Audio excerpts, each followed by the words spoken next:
curso de extensión, un curso de posgrado acá en Huaraz. Lo he hecho en otras ciudades, en Arequipa, en Cusco, en Trujillo, pero la primera ocasión que tengo la oportunidad de desarrollar un curso sobre los temas que de alguna manera, regularmente pues, en una ciudad tan simpática como esta. Lo primero que quisiera de repente es dar una muy breve referencia respecto de mi persona, para aquellos que tal vez no me conocen. Como bien se ha señalado al comienzo, soy ingeniero civil, egresado de la Universidad Católica. Luego de ello tuve la oportunidad de seguir un par de especializaciones, estudios de posgrado, en primer lugar en Holanda, en el Instituto de Ingeniería Hidráulica de Delft, que es probablemente uno de los más reconocidos en temas de ingeniería hidráulica a nivel mundial. Y luego de ello, más bien, lo que tuve también la oportunidad fue de seguir una maestría en Inglaterra, específicamente en Newcastle, en la Universidad de Newcastle upon Tyne, relacionado al tema de centrales hidroeléctricas, siempre dentro de los aspectos hidráulicos, pero particularmente focalizado a temas hidroeléctricos. En todos los años de mi carrera profesional y de mi quehacer también académico, primero he sido coordinador del área de hidráulica en la Universidad Católica por buen tiempo. De ahí, el año 2004, pasé a ocupar la dirección de la carrera de Ingeniería Civil en la UPC, en la Universidad Peruana de Ciencias Aplicadas en Lima. Y bueno, luego de eso también he sido, digamos, director de los programas de posgrado de la UPC en Ingeniería Civil.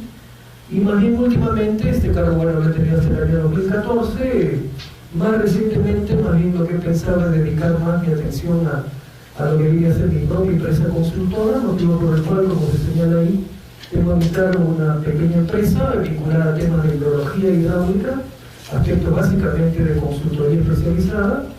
Y bueno, estoy apoyando de todas maneras a algunas universidades en temas académicos, ¿no? Muy recientemente a la UTP, que es la Universidad Tecnológica del Perú, en la creación de la carrera de Ingeniería Civil, en la creación de la maestría de Ingeniería Civil también. Y bueno, con la Universidad Privada Tenor Orrego, que tengo un vínculo de más o menos 20 años, porque desde el año 95 vengo dictando normalmente los fines de semana cursos relacionados con hidráulica y algunos temas también de planificación y control de proyectos en esa universidad. Bueno, esa es un poco una referencia muy rápida sobre mi persona.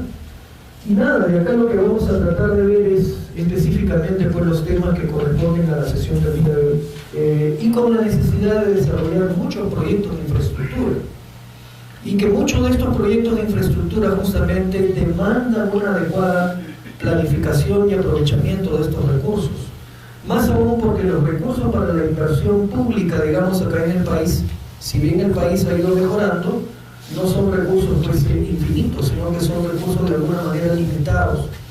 Y sobre todo en la actualidad en que las regiones tienen cada vez un rol más importante en la realización de proyectos orientados a su desarrollo, al desarrollo de las regiones, pues nada, lo que se necesita realmente es profesionales competentes y que sepan cómo administrar, cómo gestionar eficientemente el recurso agua, dentro de lo que es el marco legal, dentro de lo que es el marco normativo, y sobre todo desarrollando proyectos no solamente que sean eficaces, porque digamos podemos hablar de eficacia cuando yo logro un resultado, sino que sobre todo sean eficientes. Y eficiente significa que yo ese resultado lo alcance con el mínimo costo posible, con la máxima rentabilidad, con la mayor productividad. Entonces eso me permitirá hacer muchas cosas más. Lastimosamente en nuestro país eso no es así. Y digamos, se requieren realmente profesionales, sobre todo en un campo como este, ¿no? De la hidráulica, profesionales muy competentes, muy comprometidos, muy interesados efectivamente en desarrollar los proyectos bien, ¿no? De desarrollarlos sobre todo resolviendo muchas de las brechas y de las deficiencias que son las que actualmente nos caracterizan y que son las que vamos a tratar de revisar en el también. Lo primero que tengo por acá son algunos indicadores que los vamos a revisar, porque creo que siempre es importante hacer esto, siempre es importante ver cómo estamos y en base a eso saber cuáles son nuestras deficiencias, en qué tenemos que mejorar. ¿De acuerdo? Entonces eso es lo que vamos a tratar de ver. Esta es una presentación que ustedes no han recibido, pero que perfectamente, creo que la mayoría incluso tiene su laptop, lo podrían grabar, digamos, en su laptop para, digamos, luego revisarla con más detalle. En fin. Habrá bastante material que les voy a pasar incluso para lo que es la discusión de casos y del trabajo que se puede comentar al término del curso. Entonces, hay bastante material que en verdad sería necesario que ustedes lo copien, lo tengan disponible en sus computadoras, porque vamos a trabajar con eso. Por eso es que incluso solicité que vieran, por favor, de venir con su laptop para el desarrollo de la sesión. Un documento de referencia muy importante que hace algunos años fue publicado por la UNESCO. Entonces eso es lo que vamos a tomar, digamos, como referencia fundamental. Bien, indicadores macroeconómicos. Esto ya más o menos ustedes lo saben, cómo ha venido creciendo el país. Acá de repente faltaría añadir el 2014, donde el 2014, ¿cuánto ha sido el crecimiento del Perú? ¿Se acuerdan? ¿Cuánto? ¿No? Acá. 2014 ha sido del orden de 2.5, 2.6, o sea, digamos, nuestro crecimiento se ha frenado bastante, ¿no? ¿Cómo será este 2015? No lo sabemos, por lo menos hay algunas iniciativas para recuperar, digamos, todo lo que es las inversiones y la actividad económica en el país, pero bueno, esperemos que esas iniciativas del gobierno efectivamente se concreten, ¿no? Si nosotros vemos algo que también creo que es importante revisar, este documento yo les sugeriría revisarlo cuando tengan tiempo, el reporte de competitividad global, que año a año lo elabora el Foro Económico Mundial y que ustedes lo pueden descargar de internet. Ustedes perfectamente pueden encontrar en internet cuál es la situación de todos los países, o bueno, de gran parte de los países a nivel mundial, evaluados, repito, por el Foro Económico Mundial de una manera muy objetiva. Si vemos, en el caso del Perú, acá tenemos los últimos indicadores, esto se publicó en el año 2014, a fines del año 2014, el Perú ha pasado del puesto 61 en el cual se encontraba, ha pasado al puesto 65. O sea, hemos retrocedido, ¿no? Y hemos retrocedido debido a la tendencia decreciente en el crecimiento que se ha dado por lo menos en los 2 o 3 últimos años, con un crecimiento de 5% en 2013 y de 2.5, 2.6% el año 2014. Nuestro Producto Bruto Interno per cápita, lo ven acá, $6.600, ¿no? Para una población del país de 30 millones de habitantes, ¿no? $6.600 ingreso per cápita. El país ha venido creciendo, pero como ustedes pueden ver, el crecimiento se da por debajo del promedio latinoamericano, ¿no? Debajo del promedio latinoamericano, ahí vamos creciendo. Algunas áreas estamos bien, porque si revisáramos con detalle esta lámina, veríamos que ambiente macroeconómico estamos en puesto 21 a nivel mundial de 144 países evaluados. Podríamos ver de que en lo que es el mercado financiero estamos en el puesto 40, y en lo que es el tamaño del mercado, de acuerdo a los tratados de libre comercio, estamos en el puesto 43. Eso es lo bueno. Sin embargo, ¿cómo estamos en instituciones? Gobierno central, gobiernos regionales, gobiernos municipales, poderes del Estado, administración pública. ¿Cómo estamos en lo que es instituciones? Estamos en el puesto 118, ¿no? 118 de 144, o sea, estamos realmente en la cola. Estamos en la cola. ¿Cómo estamos en infraestructura? Infraestructura, puesto 88, ¿no? Puesto 88. Y por último, en lo que es innovación, hacer las cosas bien, hacer las cosas montados en la modernidad, en la creatividad, en las últimas tendencias a nivel mundial, en las nuevas prácticas, en lo que actualmente se desarrolla o se utiliza en otras latitudes. ¿Cómo estamos ahí? Estamos en el puesto 117. ¿Qué tanto estamos comprometidos con investigación y desarrollo, con investigación aplicada, con trabajo interactivo entre la empresa y la universidad, con el descubrimiento de nuevas metodologías, nuevas tendencias? Pues muy mal, no estamos en el puesto 117. Compromiso con la tecnología, puesto 92. Salud y educación primaria, puesto 94. ¿No? Educación superior, puesto 83. Entonces, la lectura de esto es que en verdad, si bien en el promedio estamos en el puesto 65, aun cuando hemos decaído 4 posiciones, sin embargo hay muchísimo todavía por hacer. En esto siempre es interesante lo que yo denomino efectuar un benchmark, ¿no? Si van a efectuar una comparación. Las comparaciones no son odiosas, creo yo, sino que nos sirve a nosotros para ver dónde estamos mal y hacia dónde tenemos que mejorar. Y para eso creo que es interesante ver un ejemplo cercano, ver un ejemplo que puede servirnos de cierta referencia para apreciar hacia dónde podemos tender. Porque si un vecino cercano está más o menos bien, entonces es bueno ver ese ejemplo, porque nos dice hacia dónde podemos ir y qué tanto podemos mejorar.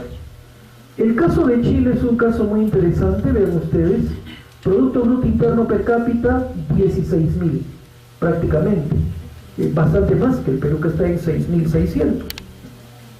El crecimiento de Chile, ven ustedes, un crecimiento continuo por encima del promedio latinoamericano. Chile está en el puesto 33, mientras que el Perú decayó 4 posiciones, Chile mejoró 1 en el último año. Y eso que está luchando ya entre los 30 primeros. Y estar entre los 30 primeros a nivel mundial ya no es fácil, ¿no? Porque, digamos, estoy ya luchando con países que son muchos de ellos del primer mundo. Sin embargo, dentro de ese escenario, Chile ha subido 1 posición. Instituciones. Chile está en el puesto 28, ¿nosotros en qué puesto estábamos? 118. ¿Cómo están en infraestructura? Puesto 49. ¿Y cómo están en innovación? Puesto 48. No estarán entre los 10 primeros o 20 primeros, pero definitivamente están mucho mejor que nosotros. Y si ustedes han tenido en alguna oportunidad la ocasión de ir a Chile y de repente visitar alguna universidad, como puede ser la Católica de Chile, podrán apreciar de que esa universidad es un centro de investigación. O sea, no es un centro de dictado de clases, como ocurre con nuestras universidades, ¿no? Porque nuestras universidades simplemente son lugares, en la mayor parte, de dictado de clases. La gente va a recibir clases y cuanto más gente llegue, mejor para la universidad. Pero, digamos, lo han convertido prácticamente en un negocio educativo. Pero, digamos, ¿cuánto se investiga, cuánto se trabaja, cuánto realmente se avanza en lo que es tecnología? Pues muy poco. Sin embargo, ustedes van a Chile, primero no encuentran la masividad de estudiantes que encuentran en una universidad peruana, y si no, lo que encuentran es realmente un centro de investigación, un centro donde hay proyectos de la universidad con la empresa, donde la empresa encarga a la universidad de desarrollo de trabajos de diferente orden, en lo cual participan los académicos, los investigadores de la universidad en la realización de proyectos. Universidad Católica de Chile, para ser docente de esa universidad, el mínimo grado que puedo tener, ¿cuál es? Doctor. Si no soy doctor, no soy nadie. O sea, no puedo dictar.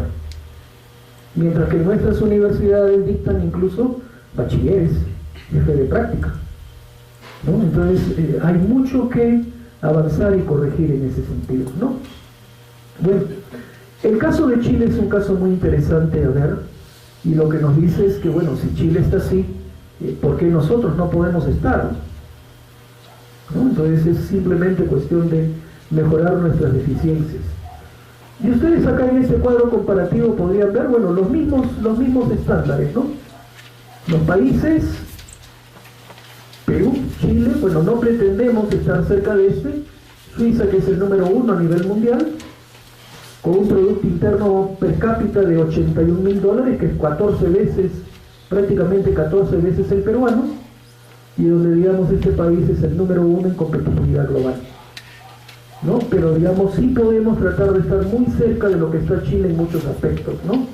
Mejorar en lo que es instituciones, mejorar en lo que es infraestructura, mejorar en lo que son servicios de salud y educación primaria, mejorar en todo lo que tiene que ver con la parte de educación superior, el vínculo de universidad-empresa, etcétera, mejorar en lo que es el aprovechamiento de los recursos tecnológicos, y definitivamente mejorar en todo lo que es el tema de innovación e investigación, ¿no? Son de alguna manera las cosas que deberíamos ver. Si vemos a nivel latinoamericano en general cómo estamos, bueno, ahí lo ven a Chile, puesto 30 y tantos, como también ven otros casos, ¿no? Por ejemplo, el caso de Venezuela, ¿no? Venezuela, ¿cómo está? Puesto 130, evidentemente resultado de una política totalmente equivocada que desarrolla el país, ¿no?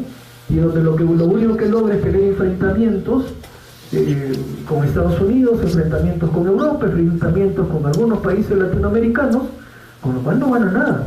Yo no gano nada enfrentándome.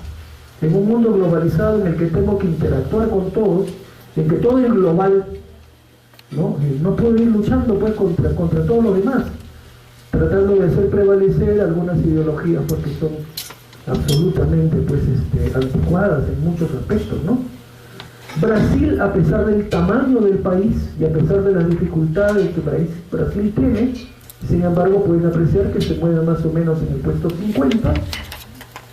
Colombia es un ejemplo muy interesante, porque Colombia incluso en los últimos años ha ido mejorando, ¿no? Incluso su Producto Bruto Interno per cápita es superior al peruano. Ustedes pueden ver que el año pasado estuvo en el puesto 66, mientras que nosotros hemos estado en el 65, decayendo mientras que ellos van mejorando.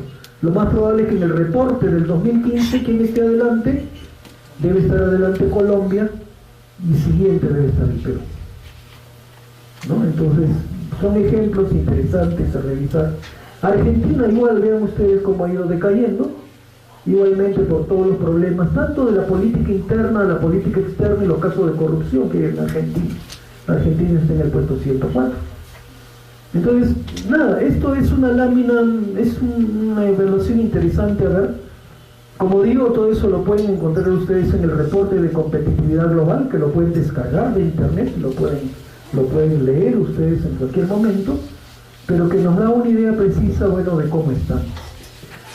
Acá justamente lo que he hecho es colocar lo que señala textualmente el dicho reporte, ¿no? Respecto del Perú, ¿no? Y está incluso ni se ha traducido hasta tal cual se señala.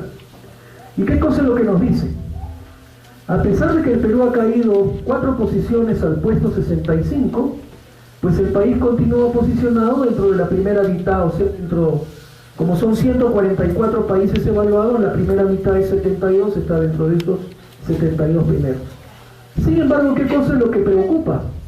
El funcionamiento de las instituciones, ¿de acuerdo? El insuficiente avance en mejorar la calidad de la educación, estamos puesto 134, la adopción de tecnologías, estamos en el puesto 92, ¿no? Ahora, si bien es cierto que, digamos, hemos alcanzado una buena performance, un buen desempeño en lo que es, digamos, todo lo que tiene que ver con el ambiente macroeconómico, puesto 21, y los niveles de eficiencia en lo que es mercado de productos, puesto 53, o mercado financiero, puesto 40, o mercado laboral.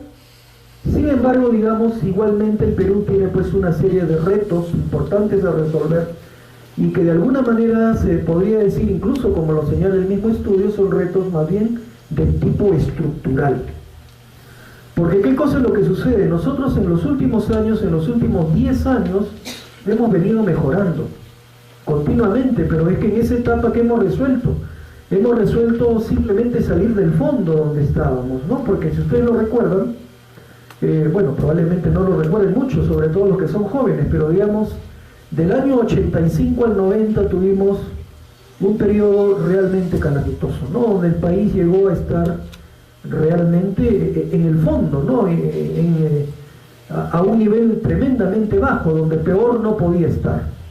No solamente en el aspecto económico, sino incluso por los problemas de terrorismo, que recién pudieron resolverse en la primera mitad de la década del 90, ¿no? Con la captura de Abimael en el año 92, con la desarticulación de todo lo que eran las filas del MRTA, también en el año 92-93, y con eso, digamos, el país emprendió un crecimiento en los años siguientes, con las políticas económicas, bueno, en aquel momento, del gobierno de Fujimori. Digamos, luego de ello han venido 2 gobiernos, el gobierno de Toledo y el segundo gobierno de Alan García, que fueron gobiernos que de alguna manera promovieron o trataron de continuar, digamos, la misma senda digamos, en lo que era la parte económica, por lo menos del país, y entonces el país ha crecido en esos 10 años. Pero, digamos, ese crecimiento simplemente significó salir del fondo, porque peor no podíamos estar. Entonces, cualquier cosa que se hiciera significaba de todas maneras mejorar. Pero ahora, cuando, digamos, ya hemos crecido y hemos resuelto algunas cosas, en realidad los problemas que se tienen ya son más de tipo estructural. Y mientras no resolvamos esos problemas que son de tipo estructural, probablemente, no sea un poco más difícil continuar el crecimiento, ¿no? ¿Qué cosa es lo que nos dicen acá, o qué cosa es lo que dice justamente este documento, Competitividad Global del Foro Económico Mundial? El Perú necesita robustecer sus instituciones públicas, incrementar la eficiencia del gobierno, combatir la corrupción y mejorar la infraestructura. Y eso es algo muy claro. Ustedes seguramente más de una ocasión han escuchado de que para un proyecto hay que diezmar. ¿Qué significa que tengo que diezmar? ¿Qué significa? Que tengo que sacar un 10% o un 15% del monto del proyecto para que entonces, mi propuesta por ahí no se quede después estancada y abandonada, ¿no? Sino para que tenga una opción de recibir, digamos, el beneficio de, digamos, ser asignado, digamos, un determinado estudio y un determinado proyecto. Esas son prácticas que definitivamente nosotros deberíamos de hacer lo posible por combatir y desaparecer, ¿no? Siempre tratamos de encontrar los caminos más cortos. Si la ley dice algo, ¿qué cosa es lo que busco siempre?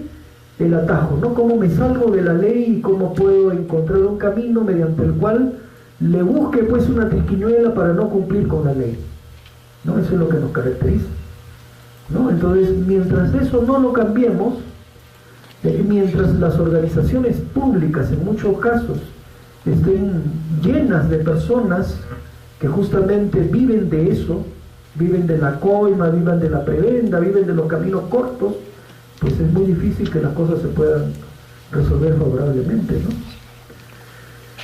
En adición, el Perú debe desarrollar pues su capacidad para generar y usar conocimiento, incrementando o mejorando el nivel de la educación, ¿de acuerdo? Debe digamos, impulsar mucho la adopción de tecnologías, comprometerse con lo que son todo lo que son las tecnologías de información y las comunicaciones, innovando o aumentando, incrementando su capacidad de innovación, que permanece muy baja, ¿no? Entonces, como se dan cuenta acá, esto ya no es fácil, porque esto significa que, entre otras cosas, que luchar para que, por ejemplo, las universidades, que es donde se genera conocimiento, pues deben de cambiar dramáticamente o radicalmente la tendencia que actualmente tienen, donde la tendencia actual es pues que son centros masivamente de enseñanza de clases, donde no me importa si arrojo de repente 3.000 profesionales al mercado y de repente esos profesionales ni siquiera tienen opciones laborales. O sea, no hay una orientación para ver efectivamente qué carrera demanda el país, qué profesional técnico demanda el país, cómo formo bien esos profesionales y cómo me vinculo con la empresa para desarrollar trabajos de investigación en los cuales participen alumnos, cómo se impulsan maestrías, cómo se impulsan doctorados. Eso hay muy poco. Y hay muy poco, ¿por qué? Porque una universidad muchas veces no le interesa desarrollar un doctorado. ¿Por qué? Porque en un programa de doctorado, ¿cuántos irán a un programa de doctorado? Irán 10 o 20, no más. Entonces la universidad no va a ganar dinero. Y como no le es rentable, no le interesa hacerlo. Sin embargo, con eso, ¿qué cosa es lo que se está logrando? Simple y llanamente mantener al país en la mediocridad. Y, digamos, haciendo muy poco para que salgamos de esa posición, ¿no? Y ustedes lo ven, hay universidades, no voy a mencionar nombres, pero hay universidades que tienen filiales pues en todo el país, ¿no? Me voy a Pimentel, encuentro una filial de una universidad, me voy a Huancayo, de la misma universidad encuentro otra filial, o me voy a Arequipa y también la encuentro. Oye, caramba, ¿cómo hacen para estar en 50 ciudades y tener más de 100.000 alumnos? Y esos alumnos, ¿a dónde se van a ocupar cuando terminen su carrera? ¿Qué nivel profesional tienen? ¿No? Entonces ese es un tema bastante grave, que bueno, ojalá que en la actualidad esta superintendencia nacional que se ha creado para mejorar todo lo que es el tema universitario, efectivamente logre algunos resultados importantes, ¿no? Pero creo que también ahí es importante la participación de los mismos colegios profesionales. Digamos, referirnos a estos indicadores numéricos. Comentar también lo siguiente, ¿no? Si vemos dentro de indicadores macroeconómicos, también la actividad minera igualmente ha avanzado en los últimos años. Acá pueden ver ustedes, por ejemplo, cómo ha sido la inversión minera en los últimos años, en miles de dólares, en miles de, básicamente 9 millones de dólares más o menos, ¿no? En el año 2013. En el año 2014 esto ha bajado, no tengo acá la cifra, pero digamos esto ha disminuido, entre otras cosas por la baja en todo lo que son los precios de los minerales, el enfriamiento de la economía, etcétera, ¿no? Pero de todas maneras esto no significa que la actividad económica se vaya a paralizar, porque proyectos en minería están por el orden de 61.000 millones de dólares, y estos 61.000 millones de dólares no son solamente destinados a la extracción, la transformación y la comercialización del mineral, sino que digamos esos 61.000 millones de dólares significa pues invertir en muchas cosas que de algún modo tienen que ver con la profesión, que tienen que ver con la ingeniería civil y que tienen que ver en muchos casos con el manejo del recurso hídrico, porque tomen en cuenta ustedes que por ejemplo mucha de la actividad minera, si no la gran parte, se desarrolla pues en zonas de sierra, ¿no? En zonas remotas, en zonas de difícil acceso, y donde en estas zonas esto esencialmente pues tenemos que lidiar no solamente con comunidades, sino digamos con el uso del agua, ¿no? Qué cosa es digamos lo que el proyecto minero trae consigo, en qué manera va a afectar a las comunidades, cómo de alguna manera incluso con los programas de responsabilidad social mejoramos los temas agrícolas, los temas de energía en las comunidades. Entonces digamos son cosas que nos acercan a la minería con el agua, con los recursos hídricos. Entonces, y eso yo diría que se da en una manera bastante significativa, porque digamos los proyectos hidráulicos o los proyectos que de alguna manera nos vinculan con el agua en el sector minero, tranquilamente puede ser la cuarta parte de ese monto. Entonces, ¿eso qué significa? Significa que tiene que haber profesionales competentes con temas de geohidrología, que tiene que haber profesionales competentes con todo lo que es hidrología superficial, con todo lo que son obras civiles para el sector minero en general, con todo lo que es el manejo de efluentes, represas de relaves, etc. Y entonces en ese aspecto, digamos, la presencia de los temas hidráulicos pues es muy fuerte, ¿no? Seguimos hablando de otros indicadores macroeconómicos, el tema del intercambio comercial. Bueno, ¿cómo vamos? Ustedes pueden ver acá, por ejemplo, exportaciones, importaciones. En los últimos años ha habido una caída, las exportaciones se han ido reduciendo en los dos últimos años, ¿no? 2012-2013 y luego 2013-2014. Y la parte de las importaciones más bien se ha mantenido casi pareja, pero digamos la caída de las exportaciones está trayendo consigo una balanza comercial negativa, ¿no? Producto del enfriamiento de la economía, ¿no? Entonces claro, eso no resulta bueno pues para nadie, ¿no? Porque significa que si exporto menos hay menos producción, si hablamos de la minería hay menor actividad minera, hay menor canon minero, menores recursos para las poblaciones para que puedan desarrollar proyectos de inversión. Pero hablando de exportaciones, ¿de qué materia prima estamos hablando? No, este es el global. Ese monto es global, o sea, esas han sido las exportaciones peruanas en general, ¿no? Si nosotros vemos, no sé si está en este cuadro anterior, acá están las exportaciones, por ejemplo, acá ven, ¿no? En minería. Minería representa más o menos el 55%, ¿no? Evolución de las exportaciones mineras. Acá está toda la exportación nacional y acá está la minería. 55% representa la minería, y el incremento que se dio en los últimos años en las exportaciones, mucho estaba vinculado también con la actividad no tradicional, ¿no? Y qué sé yo, iniciativas privadas para exportación de espárragos, para exportación de diferentes productos digamos, de la agroindustria, etcétera, ¿no? Pero que, digamos, con el enfriamiento de la economía, todo esto de alguna manera se ha visto pues disminuido, ¿no? Sobre todo, digamos, el tema de la minería, ustedes pueden ver acá, en el año 2011 las exportaciones mineras fueron 26.000, en el año 2012 25.000, en el año 2013 22.000. No tengo la cifra del 2014, pero definitivamente ha sido menor, ¿no? Ha sido menor. Y por dos razones. Primero, porque ha habido una caída, digamos, en el precio internacional de los minerales, y por otro lado, porque las mismas condiciones económicas en el país, pues frenan la inversión, no propician la inversión. O sea, cuando incluso en muchos casos, frente a ciertas situaciones, no hay una autoridad fuerte, no hay un gobierno fuerte, no se envían señales al mercado de, digamos, de un país en orden, evidentemente eso frena la inversión, ¿no? Sí. Si bien es cierto, acá en Tamina, en nuestra zona, es una extracción de minería a tajo abierto, después se traslada al puerto de APPL, al puerto Punta Lobitos, después se manda la materia prima al extranjero. Eso viene en el negociado y el tratado que ha hecho Perú con esa transnacional. Porque si se podría tener la refinería, todo, creo que sería tener ingenieros que tengan ahí trabajo, ¿no? Claro. Nacionales, todo, ¿no?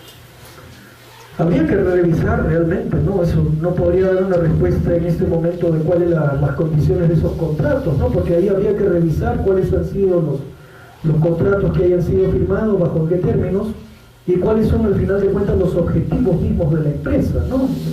En muchos casos, ciertamente, lo que ha caracterizado a la minería en el país es el de ser una minería extractiva, ¿no? O sea, no una minería de transformación, no una minería en la cual yo saco el mineral, pero luego lo transformo a un cierto nivel, digamos, donde yo puedo, digamos, recibir un ingreso mayor por el producto que exporto.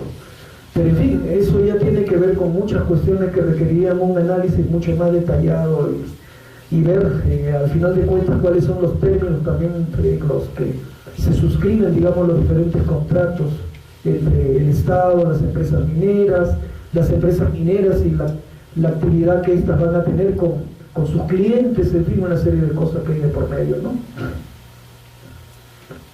Es un tema muy interesante, pero bueno, ya eso sería materia de revisarlo seguramente. Si el gobierno peruano hiciera un buen contrato, o sea, de hecho, de tener una refinería acá en el Perú ya meritaría intercambio de experiencias interprofesionales de esa rama. El profesional peruano aprendería mucho del profesional extranjero. Y el peruano es hábil por excelencia, ¿no? No, bueno, una característica del peruano siempre justamente eso, ¿no? La capacidad de resolver muchas veces problemas que otros no pueden hacerlo, ¿no? O sea, es una persona muy ingeniosa, que con los recursos que tiene es capaz de encontrar soluciones, ¿no? Sí. Bueno, hablando de otro tema que también tiene que ver con el recurso agua, es el tema de puertos, donde digamos acá, si bien se ha avanzado algo, por ejemplo, en lo que es la modernización del puerto del Callao, sin embargo todavía hay mucho por hacer, ¿no? En realidad, si vemos nosotros, por ejemplo, este documento que fue elaborado por el SAM y la Universidad del Pacífico hace unos años, en el horizonte de inversiones para el año 2021, o sea, para el bicentenario de la independencia, digamos, el país debería de invertir más o menos, lo ven acá, 88.000 millones de dólares en infraestructura, solo en infraestructura. Y cuando hablamos de infraestructura, ¿qué cosa es lo que tenemos? Tenemos, bueno, el tema de telecomunicaciones, pero sobre todo agua potable y alcantarillado, todo lo que es infraestructura hidráulica, por ejemplo, proyectos hidráulicos, proyectos de riego, ¿no? las grandes irrigaciones, todo lo que es el tema de transporte, y transporte no solamente carreteras, sino ferrocarriles, transporte marítimo y aeropuertos, y sobre todo algo muy importante, en lo cual en los últimos años no hubo, digamos, una atención muy fuerte, que es los temas de energía, ¿no? Si ustedes ven las inversiones, deben ser del orden de 33.000 millones de dólares en energía, 21.000 millones de dólares en transporte, agua y saneamiento 5.000 millones, infraestructura hidráulica 8.700 millones. Cuando hablamos de energía en un país como el nuestro, ¿eso qué significa? Significa centrales hidroeléctricas, que durante muchos años fueron abandonadas y que recién en los últimos años se ha dado ciertos incentivos a la inversión privada para que nuevamente se reactive, digamos, todo lo que es el desarrollo de centrales hidroeléctricas. Pero ustedes pueden ver acá que en este rubro hay se prevé una actividad muy grande. Acá hablaríamos de centrales hidroeléctricas. Acá estaríamos hablando de todo lo que tiene que ver pues, con las obras de saneamiento, agua potable, alcantarillado, y acá con los proyectos de irrigación esencialmente, ¿no? Entonces todo el recurso agua, ¿no? Entonces, ¿cómo no pensar que la ingeniería hidráulica es un campo importante de la ingeniería civil, digamos, acá en el país, ¿no? Si vemos, por ejemplo, la calificación de la infraestructura nacional, nosotros tenemos en un orden del 1 al 7 una calificación de 3.6 que nos sitúa por debajo de Chile, que está en 4.7, por debajo de Uruguay, que está en 4.5, por debajo de Brasil, que está en 4, por debajo de México, que está en 4. Bueno, ¿a quién le ganamos? Le ganamos a Ecuador, Bolivia, evidentemente a Venezuela, Haití también, claro, pero eso no es decir mucho, ¿no? Entonces, en los países del primer mundo ustedes pueden ver que el nivel de la infraestructura se encuentra prácticamente al tope, ¿no? 6.7, 6.4, 6.3 en países como Hong Kong, Alemania y Singapur, ¿no? La situación de la infraestructura continúa acá con el rubro energético, como se dice, ¿no? ¿Cuáles son las principales centrales hidráulicas mayores que han entrado en funcionamiento recientemente? Chimay, Yuncan y Sangabán, ¿no? Entonces, esto, digamos, es muy poco. Si tomamos en cuenta que el país en los años previos ha venido creciendo al orden de más o menos un 6, 7, 8%, y si yo quiero darle sostenibilidad al crecimiento del país, una cosa que evidentemente necesito es dotar de energía, ¿no? Porque yo no puedo hablar de una mayor actividad industrial, de una mayor actividad minera, de una mayor actividad, qué sé yo, agroindustrial, de una mayor actividad manufacturera o comercial, si no tengo energía, ¿no? Las tendencias en los últimos años han sido a preferir la energía térmica a la energía hidráulica, lo cual, claro, no digo que la energía térmica no tenga un espacio, claro que lo tiene, pero digamos, no puedo pensar que las centrales hidroeléctricas mayores sean térmicas. Una central térmica consume petróleo o consume carbón, ¿no? Que es un recurso limitado, caro, bueno, aunque ahora el precio del petróleo haya bajado, pero igualmente es un recurso agotable, es un recurso contaminante, es un recurso que, en fin, mientras que el agua, en el caso de las centrales hidroeléctricas, es un recurso que lo tenemos ahí. Una central hidroeléctrica no consume el agua, porque lo único que hace es que el agua pase por las instalaciones, activa o acciona las turbinas, y ¿qué pasa con el agua? Regresa al río, el agua no se contamina tampoco. Entonces, ¿por qué no pensar en centrales hidráulicas? ¿No? Entonces, si vemos, ustedes pueden apreciar acá cómo ha sido la inversión, por ejemplo, privada y estatal, en lo que es el tema de generación de energía. Vean cómo la inversión ha sido mínima, 100, 200 millones de dólares cada año, ¿no? En este tiempo, acá casi nada, hasta el año 2003. Recién acá es que se dan algunos incentivos a la inversión en energía, y esto ha llevado a aumentar a más o menos inversiones del orden de casi 500 millones de dólares para inversión en energía por parte de los privados. Y ustedes pueden ver que la inversión estatal es prácticamente nula, ¿no? ¿El rol del Estado debe ser ese? Tampoco, no, es un tema interesante a discutir. Porque, digamos, hace algunos años, cuando Electroperú tenía de alguna manera, digamos, el control de todo lo que era la gestión de la energía eléctrica, la administración de todas las centrales, probablemente había más inversión que la que hay actualmente por parte del Estado. Entonces, el rol del Estado debe ser un rol tal en el cual me inhibo, no invierto, no me comprometo, o debe ser un rol más bien mucho más activo. Lo cual no quiere decir que no se le dé espacio a la inversión privada. La inversión privada también es bienvenida, más aún es necesaria, pero también se demanda o se requiere un rol más significativo del Estado, ¿no? ¿Cuáles son los proyectos actualmente en desarrollo? Algunos que ya están prácticamente concluidos, otros que están en estudio. Acá lo pueden ver: Machu Picchu 2, Huamsa, Santa Teresa, Quiparaxa, Chévez, Pucará, Cerro del Águila, Chacya, que bueno, significa que recién de alguna manera se ha prestado atención a lo que son proyectos hidroeléctricos, ¿no? en los últimos años, ¿no? Y evidentemente estos proyectos, ¿qué demandan? Demandan también profesionales competentes en el campo, ¿no? ¿Para qué? Para que los proyectos hidroeléctricos en nuestro país resulten costando lo que cuestan en otro país desarrollado. Si yo en un país desarrollado concibo y desarrollo un proyecto eléctrico, el kilowatt instalado, ¿cuánto cuesta? Llega a costar, en cualquier país desarrollado, llega a costar $1.500, $1.600 por kilowatt que yo instale, ¿no? Entonces, si yo eso lo multiplico por la potencia instalada, tengo cuánto me costó la central. En nuestro país los costos, ¿a cuánto han llegado? En nuestro país los costos han llegado hasta $3.500 por kilowatt instalado. O sea, más del doble de lo que cuesta una central en otro país. Entonces, ¿eso qué significa? Nos podríamos poner a investigar sobre eso. O sea, ¿por qué si en otro lugar lo puedo hacer por $1.600 por kilowatt instalado, en nuestro país cuesta $3.500? Entonces ahí había muchas cosas que seguramente ver. O es que hay coimas de por medio, o es que hay sobrevaloraciones, o es que hay ineficiencia, ¿no? ¿Qué es lo que está pasando? Porque digamos, si en otro país se cuesta 1.600, acá no tiene por qué costar más del doble, ¿no?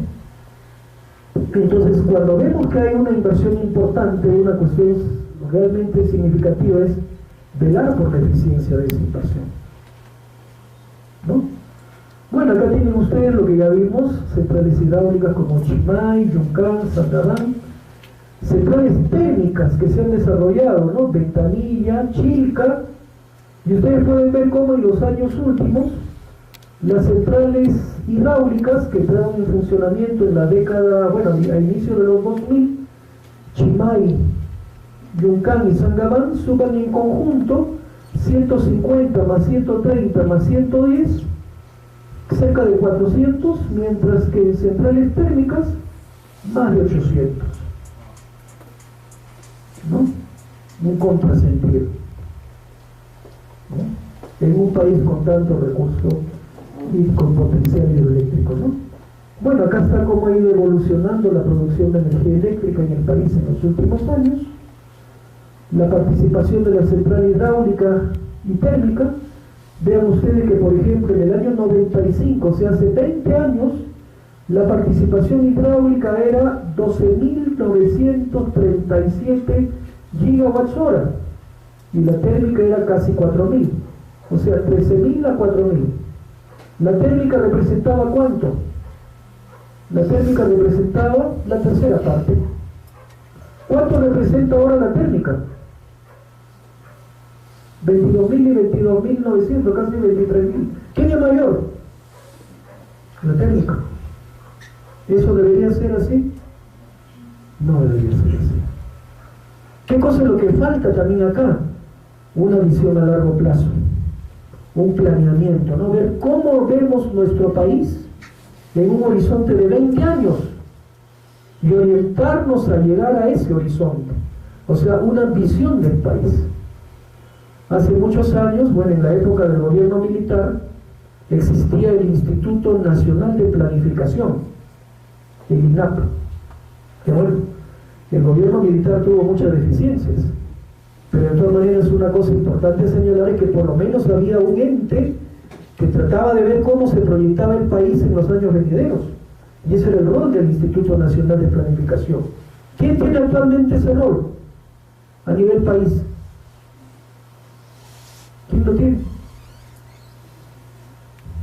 Entonces, ¿quién podría darnos una respuesta de cuál es la visión país de aquí 20 años? ¿Y cómo vamos a avanzar en el rubro energético, en el rubro educación, en el rubro salud, en el rubro, en fin, infraestructura en general? ¿Quién nos puede contestar eso? ¿No? Y entonces, evidentemente, cuando hay estas falencias, es como una empresa que no tuviera una visión. Si yo tengo una empresa y yo quiero que mi empresa prospere, cuestión esencial, ¿qué tengo que fijar para mi empresa? Visión, misión, valores, y tener a partir de mis competencias claramente definido un plan estratégico. Y ese plan estratégico no solamente es declaraciones genéricas, porque claro, yo en un plan estratégico puedo colocar frases bonitas, pero detrás de esas frases bonitas, ¿qué cosa es lo que tienen que haber? Acciones concretas, con metas específicas. Y eso es lo que falta. Eso en una empresa, toda empresa que más o menos es una empresa importante, pues incluso muchas veces hasta, digamos, congrega a sus principales funcionarios. ¿Para qué? Para armar el plan estratégico y para delinear cuáles van a ser las acciones del próximo año, de los próximos 2 años. Y todos se embarcan en eso. Pero cuando en nuestro país eso no se da a nivel país como país, entonces al final de cuentas simplemente vamos en el rumbo de lo que el gobierno de turno se le ocurra. ¿De acuerdo? Y lastimosamente en muchos casos nosotros mismos tenemos la culpa, porque al final de cuentas quienes conducen el país son las personas que nosotros elegimos. Y cuando elegimos a personas que todos ustedes saben, pues son los exponentes que tenemos en el Congreso, donde está el Robacar, el Comepollo, oye, y son ese tipo de gente, en realidad la culpa es nuestra. La culpa es nuestra. Entonces esas son cuestiones muy importantes que se tienen que valorar y entender cuando vamos a una mesa de sufragio, ¿no? Y que tenemos que ver, oye, ¿a quién tenemos que elegir? ¿No? Y no es el de cara bonita, no es el que la víspera vino y me regaló una bolsa de, no sé, pues de víveres o de lo que sea, o el que me dijo, oye, tú me ayudas y me das $5,000 para mi campaña y luego yo después te doy los contratos. Eso no es cierto. Acotando en eso, yo creo que un gobierno no se elige por 5 años solamente, un plan estratégico tiene una línea más o menos vigente de 20 años, ¿no? Así debería ser. Así debería ser. Así debería ser. Creo que confunde el gobierno entre uno de derecha, izquierda o media o centro, está confundiendo la cuestión porque deberían mantener la línea, ¿no? Por lo menos en la parte de educación se debería mantener ese sistema. Lo que viene un gobierno desordena y trata de destruir un programa que está yendo bien y el otro desordena y en vez de sumar, ¿no?, a lo bueno que se está yendo. Claro, por eso es que digamos en la etapa preelectoral nosotros deberíamos ser muy indagadores. Y deberíamos ser muy indagadores para ver, oye, ¿y qué vas a hacer si es que tú realmente eres elegido? ¿No? Y saberlo conciencia. Y en base a eso ver a quienes realmente ponemos como representantes de nosotros mismos, ¿no? En los roles importantes del Estado. Pero bueno, esas son un poco las cosas que tienen que cambiar, pues, ¿no? Y que se señalaban antes. Un país que tenga un gobierno central ineficiente, donde lo que reine sea la corrupción, estamos mal, ¿no? Bien, bueno, eso lo podemos pasar. En cuanto a desarrollo portuario, bueno, también acá está la situación de infraestructura portuaria en el país, ahí está Perú. Por debajo de Chile, por debajo de Uruguay, por debajo de Ecuador, por debajo de Argentina. Nada, esto debería llamarnos un poco la atención, ¿no? Porque estar por debajo de Ecuador no es un aliciente muy grande. O sea, no digo que estemos en un nivel 5 de repente, pero deberíamos esto mejorarlo a un nivel 4, 4,5, o sea, por lo menos estar detrás de Chile y Uruguay. ¿No? Esto también sigue hablando de lo que es el tema de puertos. No ha habido inversión significativa por más de 30 años, los costos portuarios son elevados, las tarifas a la carga por uso de muelles por contenedores son 25 o 40% superiores a lo que se da en otros países. Los puertos peruanos están categorizados en estándares de niveles inferiores en comparación con lo que se da pues, en otros países. No sé si ustedes alguno haya tenido ocasión de viajar, no sé, pues conocer algún puerto importante, ¿no? O sea, ir a un puerto como Rotterdam, en Holanda, ¿no? Yo comparo Rotterdam en Holanda con el puerto del Callao, que es el principal puerto peruano, y pues hay una diferencia abismal. Hay una diferencia abismal realmente, ¿no? Entonces, esto es también una cosa interesante y a propósito de comentarla, porque creo que para todos nosotros como profesionales, como personas que de alguna manera, en el rol que desempeñemos, de algún modo, pues tenemos un rol protagónico en el quehacer del país, es muy importante ver hacia dónde debemos ir, y para eso yo creo que una cuestión esencial es la experiencia internacional. La experiencia internacional es vital. O sea, es indispensable, diría yo, porque cuando nosotros, o sea, si yo estoy, digamos, acá de repente pues en Huaraz, o me voy a Lima, de repente a Lima, una ciudad de repente con edificios más grandes, mayor actividad comercial, mayor cantidad de gente, mayor problema en el tránsito, ya Lima sigue siendo pues más o menos lo mismo. Me voy a Arequipa igual. O sea, si recorro las grandes ciudades del país, no voy a encontrar realmente diferencias muy sustantivas. Pero digamos, esas diferencias sí las encuentro cuando me voy a otro país, ¿no? Para empezar, algo muy simple, voy al aeropuerto de Santiago de Chile, salgo del aeropuerto con mi maleta, voy a cruzar por un crucero peatonal y veo que los carros paran para que yo cruce. ¿No? Es lo primero que me llama la atención, pues, ¿no? Porque si acá voy a cruzar, primero me meto en el carro y si estoy cruzando me tocará el claxon y me dirán, oye, apúrate. ¿No? ¿Por qué? Porque estoy con mis maletas y de repente estoy pasando despacio. Entonces eso de alguna manera nos habla de cómo es incluso hasta nuestra cultura, ¿no? O de repente, claro, tengo una camioneta Mazda CX-9, pero bajo la luna de la camioneta y tiro una cáscara de plátano a la pista. Y luego cierro la ventana de mi camioneta, ¿no? ¿Eso lo puedo hacer en otro país? Si yo lo hiciera en Estados Unidos, ¿qué eso significaría?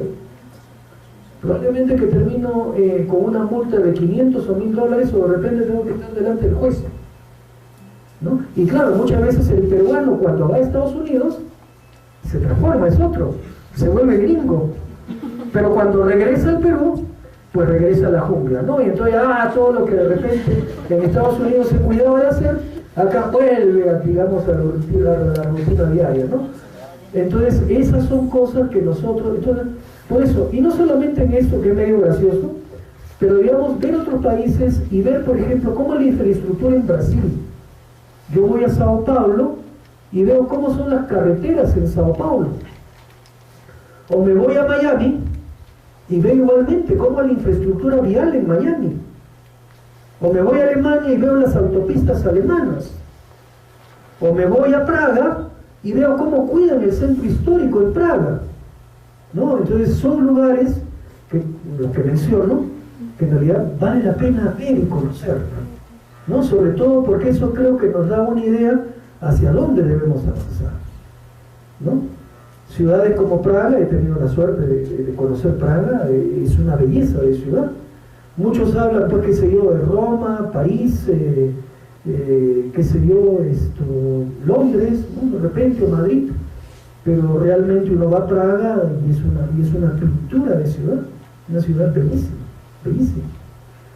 Y en muchos casos, en muchos aspectos, realmente cuidada, incluso por lo que es el gobierno municipal, los que tienen a su cargo, digamos, el mantenimiento de una ciudad que por otro lado es una ciudad tremendamente turística, ¿no? Muy bien. Bueno, eso, volviendo a este tema, acá está el tráfico de carga, esto creo que no es tan importante verlo, pero bueno. Agua potable. ¿Cómo estamos en el tema de agua potable? En la zona urbana no tan mal, pero en la zona rural realmente mal, ¿no? En lo que es el tema de agua potable. Acá lo pueden ver, de acuerdo al quintil de ingresos, o sea, si distribuimos a la población en base a su situación económica en quintiles, o sea, dividimos en 5 partes. Los que están en el segmento superior, el 90% tienen acceso al agua, En el segmento más bajo solamente el 44% tiene acceso al agua. Entonces ahí hay una brecha importante que resolver, ¿no? Desagüe.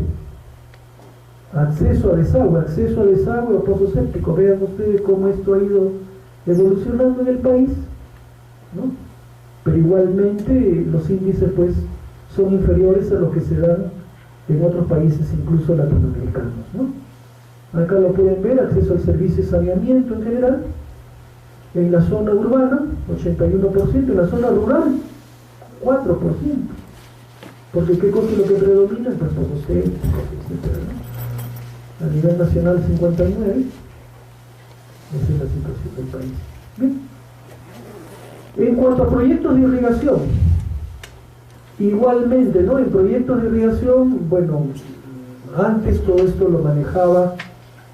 Sí. Una consulta, en los de saneamiento que mencionó anteriormente, ahí se contempla el proyecto de saneamiento con su planta de tratamiento de aguas residuales, en la parte de desagüe. Sí, claro, todas las opciones. O sea, ese es un cuadro sintético que ha sido elaborado por el Instituto Peruano de Economía, sintetizando toda la información que existe respecto de las diferentes formas mediante las cuales se brindan los servicios de saneamiento. Claro que es un cuadro resumen, ¿no? Por ejemplo, acá en Chiquito, ¿no? Huaraz no tiene una planta de tratamiento de aguas residuales y es orientada directamente al río. Contaminar al río. Contaminación del río, absolutamente. Pero claro, ya ahí tendríamos que ver ya cada uno de los casos y detalles que hay particularmente, ¿no? Estos cuadros simplemente son cuadros resumen, digamos, a nivel país, ¿no? Bueno, en irrigaciones igualmente ustedes saben de que hay una serie de... O sea, si revisamos los grandes proyectos, podríamos hacer una lista, ¿no? En Puyangotumbes, Chirapiura, Jequetepeque-Saña, Olmos Tinajones, Chavimochic, Chinecas, Tambo Caracocha, Majesihuas, Pasto Grande, Proyecto Tacna, ¿no? Por ejemplo, 10 proyectos importantes tan solo en la zona de costa. ¿Qué nivel de desarrollo han alcanzado todos estos? En realidad, algunos tienen un cierto nivel de desarrollo, como Chirapiura, que es probablemente el que mayor avance tiene, pero digamos hay otros que no. Por ejemplo, Chavimochic, de las 3 etapas se han ejecutado 2. Majesihuas, de las 2 etapas se ha desarrollado una y recién está por iniciándose la segunda etapa. Entonces hay en realidad un conjunto de proyectos de irrigación. Bueno, Olmos fue adjudicado a Odebrecht, ¿de acuerdo? Para la realización del proyecto de Olmos. Eso está, digamos, también en ejecución, pero digamos hay todavía muchísimo para hacer. Y digamos, y si nos trasladamos a la zona de sierra, de repente el proyecto más importante que ha habido en la zona sierra, ¿cuál ha sido? En los años que han transcurrido. Chavimochic es de costa, porque digamos no ve que es para irrigar todas las pampas de la zona costa entre Chao, Virú, Moche y Chicano, o sea, la costa entre Chimbote y Trujillo, pues, ¿no? Pero proyectos de sierra, mejoramiento de riego en la sierra, probablemente el más importante ha sido justamente ese, el plan MERIS, ¿no? El plan de mejoramiento de riego en la sierra, que fue un plan desarrollado incluso en coordinación, en colaboración con la GTZ. Pero por ejemplo, eso es algo que falta. Es algo que debe de impulsarse más, es algo que debe trabajarse más, sobre todo porque las características de riego en la sierra son muy diferentes al riego en la costa, tanto por el tema topográfico como por la disponibilidad, como por los tipos de cultivos, ¿de acuerdo? Mientras que riego en la costa, normalmente, ¿qué significa riego en la costa? Volver útiles para la agricultura, terrenos que son desérticos. Pero riego en la sierra, ¿qué significa? Significa que debiéramos de tratar de mejorar los índices de rendimiento, de productividad que se tienen. Los índices son muy bajos. Incluso si nos comparamos de nuestro país con otros países, la eficiencia global de riego es muy baja. Entonces, ¿eso qué significa? Que de repente yo capto 10 o 100 metros cúbicos de agua de un río y realmente ¿cuánto es lo que llega a aprovechar el cultivo? De repente llega a aprovechar en el mejor de los casos 30. ¿Qué pasó con los otros 70? se perdieron. Y se perdieron por digamos, una serie de deficiencias, ¿no? En las obras de captación, en las obras de conducción, en las obras de distribución, en el planeamiento de la distribución del recurso. En fin, todos esos problemas son los que existen, ¿no? Institute. Y el Project Management Institute, a través de lo que se conoce como el PMBOK, o sea, el Book of Knowledge, ¿no? Del PMBOK, del Project Management Book of Knowledge, o sea, el libro de conocimientos de la gestión de proyectos, nos dice cuáles son las áreas de gestión que tienen que manejarse solventemente para el éxito de un proyecto. ¿Y cuáles son esas áreas? ¿Cuáles son? Las adquisiciones, ¿no? Gestión de las adquisiciones. ¿Qué más tengo que gestionar eficientemente? El recurso humano. ¿Qué tengo que gestionar eficientemente? Las comunicaciones, ¿no? Y podríamos seguir. ¿Qué tengo que gestionar eficientemente? Los stakeholders, los constituyentes, ¿no? Y así por el estilo. Podríamos señalar que en realidad hay 10 áreas de conocimiento que tienen que ser gestionadas eficientemente de acuerdo al PMI. ¿Cuántos de ustedes están familiarizados con el PMI y con las metodologías propias del PMI? ¿No? Es que eso es esencial. O sea, no es solamente la ingeniería, no es cuestión de que yo calculo una estructura por Hardy Cross, o que yo calculo un canal por Manning, o que digamos, o que yo calculo la dotación de agua para riego mediante Blaney Crider. Eso no es. O sea, eso de repente me resuelve una componente, que es la parte técnica. Pero no puedo yo desarrollar eficientemente un proyecto si no sé, por ejemplo, cómo voy a gestionar los riesgos. Y el PMI me dice cómo tengo que gestionar los riesgos, ¿no? Paso a paso. ¿Cuáles son los procesos que se tienen que llevar a cabo? Acá no hay que descubrir la pólvora. Simplemente hay que estar familiarizado con estas metodologías, con estas recomendaciones, con estas tendencias. Bien, por eso acá se dice, ¿no? Puede observarse que parte de las grandes inversiones que el país debe caminar significa el aprovechamiento, claro, desde el punto de vista técnico, y además la gestión adecuada de los recursos hídricos, ¿no? El Perú, a pesar del crecimiento global que viene experimentando, bueno, frenado en los últimos años, es un país con recursos económicos limitados para la inversión pública, lo cual exige no solo eficacia, sino además eficiencia y calidad en la inversión pública, ¿no? Bueno, eso es. Entonces, bueno, esto que hemos revisado es básicamente una perspectiva global, general, porque acá no hemos entrado de lleno al tema, simplemente lo que hemos es tratado de ver más o menos cómo estamos, ¿no? Como país, cómo estamos, y en realidad, en qué cosa debiéramos nosotros de tratar de mejorar, ¿no? Y donde el rol lo tenemos todos, quienes de alguna manera participamos en el nivel que estemos, sea una empresa privada, sea una empresa estatal, sea que tenemos nuestra propia empresa, sea, en fin, de acuerdo a lo que hagamos, pero tenemos un rol importante que cumplir en todo lo que significa, pues, mejorar los indicadores que el país exhibe. Muchas veces decimos, oye, hemos mejorado, hemos llegado a qué se yo, a tener crecimiento global de tanto, bueno, frenado en los últimos años, pero eso no es todo. Eso no es todo, hay que ver en realidad que muchas cosas todavía estamos con un espacio muy, muy grande de mejora, ¿no? Y tenemos ejemplos con los cuales podemos compararnos y ver que efectivamente todavía bastante por hacer. Bien. Bueno, ahora vamos a tratar de revisar un poco lo que significa la situación general del agua, es decir, el aprovechamiento del agua como recurso, ¿no? Y esto está extraído de una serie de documentos que de alguna manera nos dicen qué es el recurso agua, qué particularidades tiene, qué cuidados tenemos que tener respecto de este recurso, cuál es la importancia que tiene en nuestras vidas, etcétera. Y eso es lo que vamos a tratar de ver, ¿no?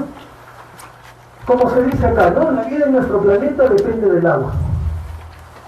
Aparte de ser un elemento indispensable para la supervivencia, la mayoría de nuestras actividades económicas consumen este recurso. En tal sentido, nuestra dependencia del agua es permanente.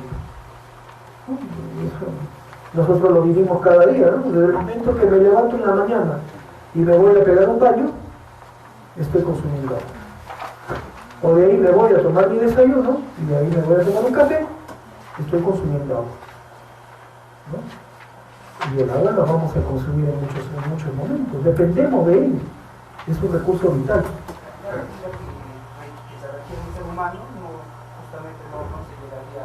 Claro, sí, no, perfectamente, yo lo entiendo. Ahora, lo que pasa es que este cuadro, primero, no nos dice cuánto es lo que estamos invirtiendo actualmente, ¿no? O sea, habría que entenderlo bien.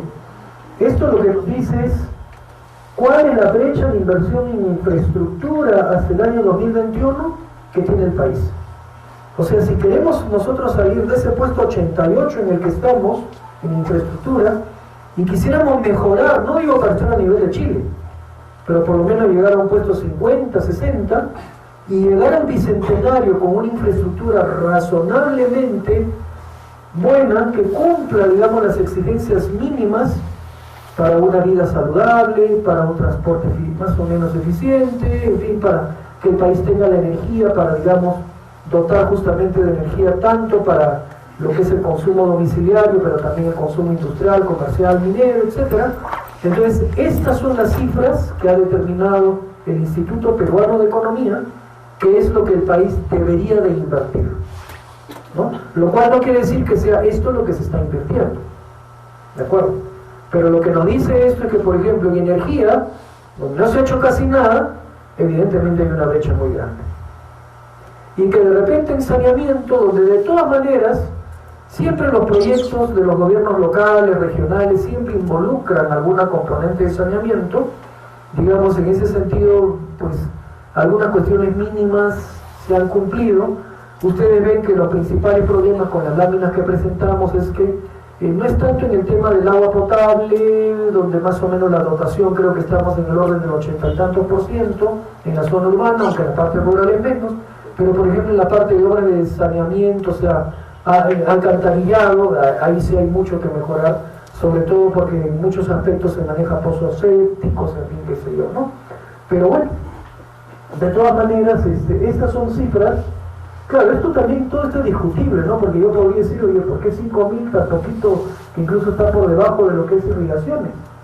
Sí, pero digamos, estas son cifras, como digo, que las ha elaborado el Instituto Peruano de Economía, tratando de establecer cuánto es lo que debería de invertirse para que en cada uno de estos rubros nosotros estuviéramos más o menos en una condición regular o una situación razonablemente buena, ¿no?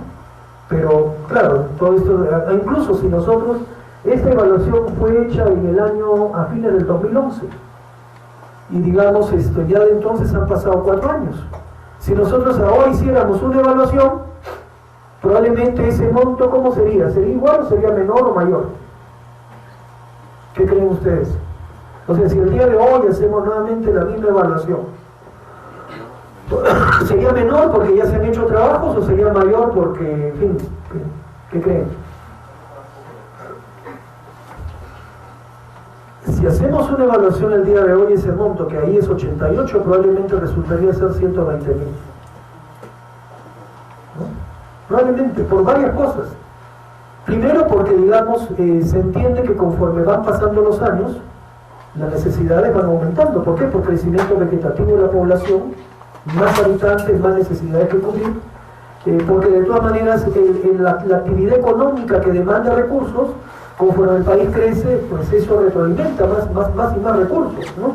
Y entonces cada vez necesita, es como por ejemplo, yo termino la universidad, consigo un trabajo por 1.000 soles, me siento contento porque tengo 1.000 soles en el bolsillo, pero cuando ya me case, ¿qué cosa es lo que me voy a dar cuenta? Que con esos 1.000 soles no vivo, y que entonces ya no necesito 1.000 soles, sino que necesito 3.000 soles. Y cuando tenga 3.000 soles, un trabajo de 3.000 soles, me habré comprado, me habré hecho de algunos bienes, de algunas cosas, bueno, tendré ya mis hijos, qué sé yo, mis hijos van a entrar al colegio y que me doy cuenta que con 3.000 soles ya no vivo. Entonces, ¿qué necesito? Necesito 6.000 soles. Y cuando tenga 6.000 soles, entonces diré, oye, voy a embarcarme en esta casita, en este carro, en estas cosas, mis hijos, bueno, ya van al colegio, pero ahora ya están terminando el colegio, y entonces, y nada, oye, no nos hemos ido de viaje nunca, entonces ahora me alcanzan los 6.000 soles, Ya no me alcanzan los 6.000 soles. ¿Qué necesito? Necesito ganar 10.000 soles. ¿No? Y es así. Igualito es con un país.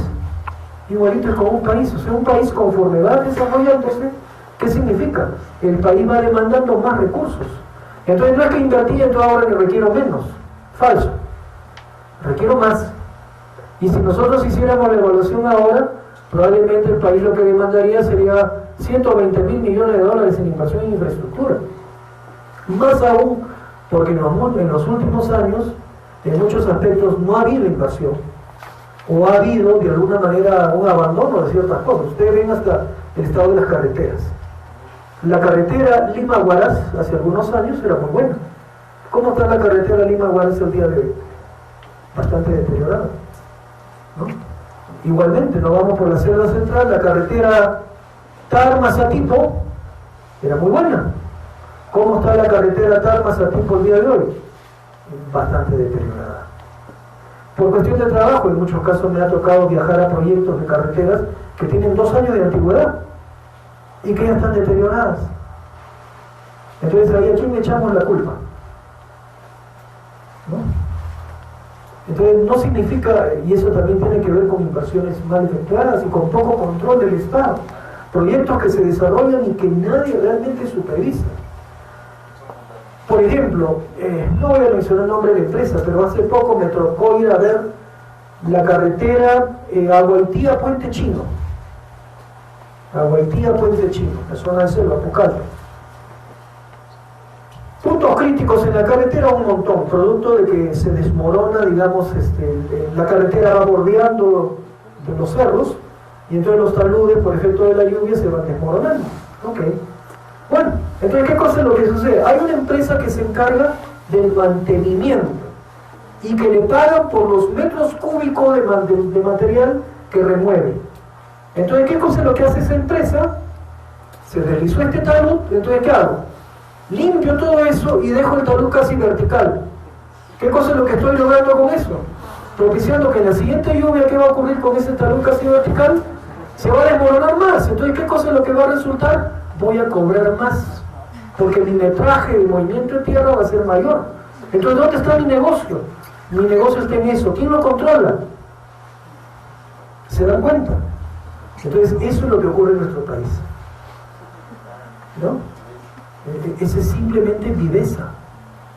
Mientras que yo debería decir, oye, bueno, si esto se va a desmoronar, nada, voy a recortarlo, voy a hacer unas terrazas y voy a regarlo realmente para que eso dure. Pero es que eso no me interesa, porque por eso no me van a pagar.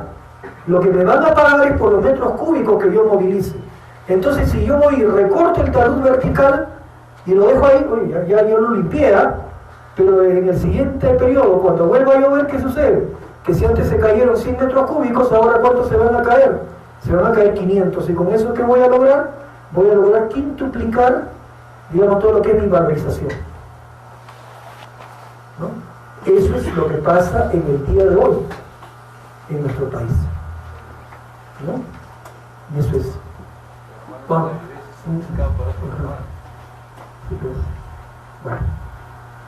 bueno, volvemos acá.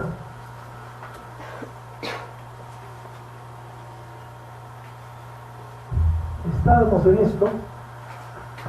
Primero valorar pues lo que es el recurso agua, ¿no? Que es un recurso indispensable para nuestra vida, pero que cuáles son los problemas que enfrenta. En muchos casos es exceso o carencia de agua, ¿no? O agua contaminada, o recurso excesivamente caro, ¿no? Recurso excesivamente caro. Entonces acá, por ejemplo, ¿qué tienen? Agua contaminada. Acá, ¿qué tienen? Exceso de agua. Y acá, ¿qué tienen? Carencia de agua, ¿no? Ahora, esto no solo es motivado por cambios globales, o sea, muchos podemos decir, no, es el calentamiento global. No, por ejemplo, acá, lo que no sé si Pastoruri todavía existe o ya desapareció. Porque la última vez que he ido, que ha sido ¿cuánto? Año y medio, no, todavía van a ser 2 años.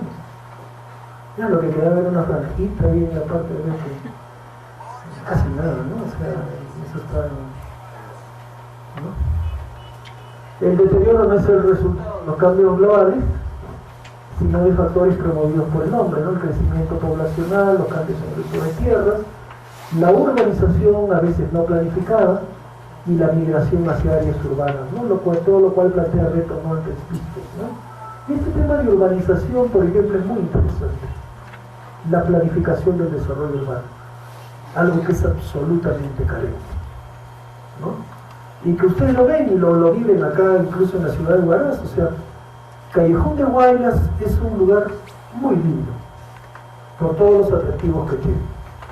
Yo he tenido ocasión de venir acá por cuestión de turismo, creo que 5 o 6 veces en diferentes años, y es espectacular, ¿no? O sea, digamos, conocer Chavín, conocer la laguna de Parón, la laguna de... ¿perdón?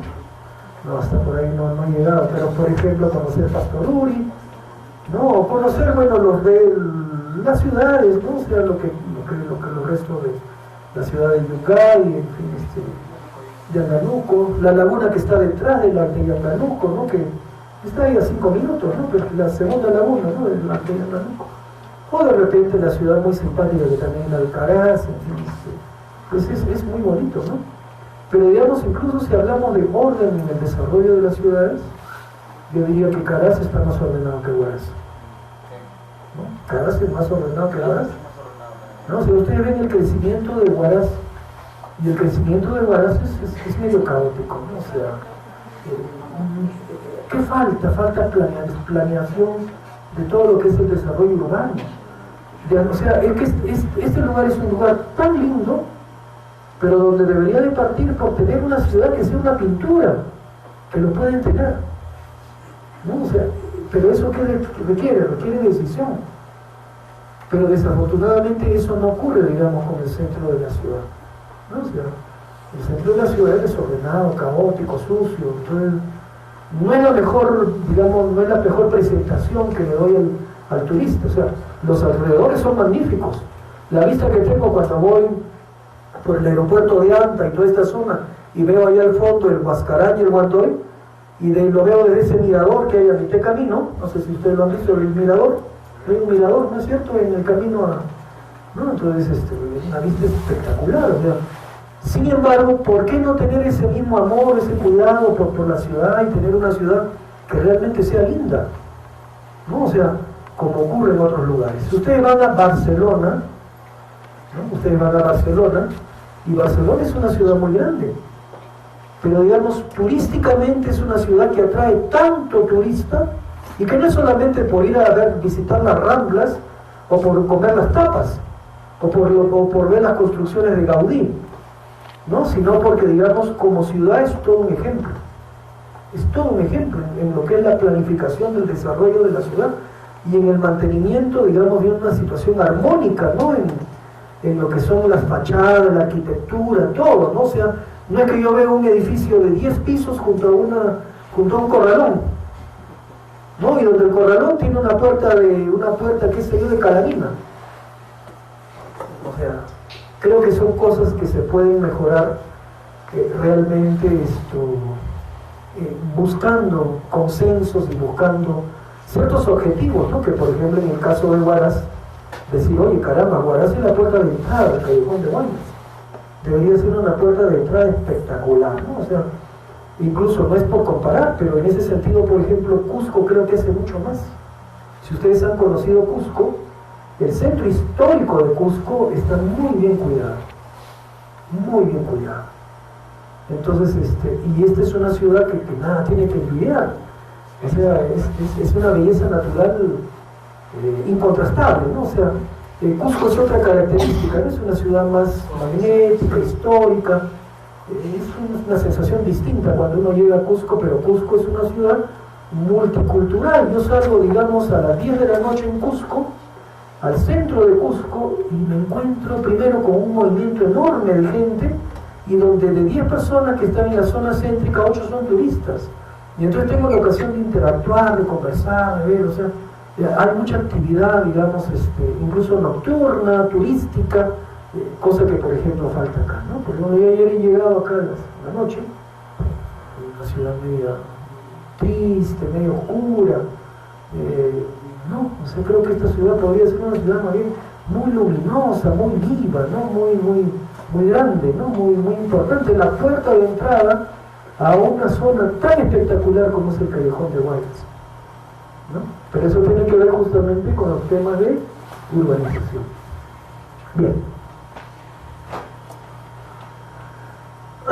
Bueno, el crecimiento sustancial de la población, la expansión de las actividades agrícolas que presionan por una mayor demanda de agua, han creado pues una serie de problemas en lo que es la demanda de este recurso, ¿no? El crecimiento de las ciudades, la actividad productiva, las demandas de la población, etcétera, ¿no? Problemas que hay también en cuanto al uso del agua, ¿no? La deforestación, el cambio en el uso de los suelos, la desertificación, que son problemas que nosotros, por ejemplo, también acá en el país los tenemos, que muchas veces ni siquiera nos preocupamos mucho. Porque claro, nosotros decimos, oye, madre de Dios, por ejemplo, minería ilegal. Ah, pero lo decimos como que eso no nos compete, ¿no? Eso está muy lejos, no está en nuestras vidas. Sin embargo, esa minería ilegal que daña todos los ecosistemas, en realidad pues es algo que debiera ser combatido con la mayor energía y fuerza, ¿no? O cuando hablamos igualmente de una serie de talas indiscriminadas en zonas de selva, que también hoy diríamos, no, pero es que la selva amazónica es gigante, es enorme. Sí, pero digamos, todo eso daña. Y son cosas sobre las cuales debiéramos de tener mucha preocupación y mucho cuidado, ¿no?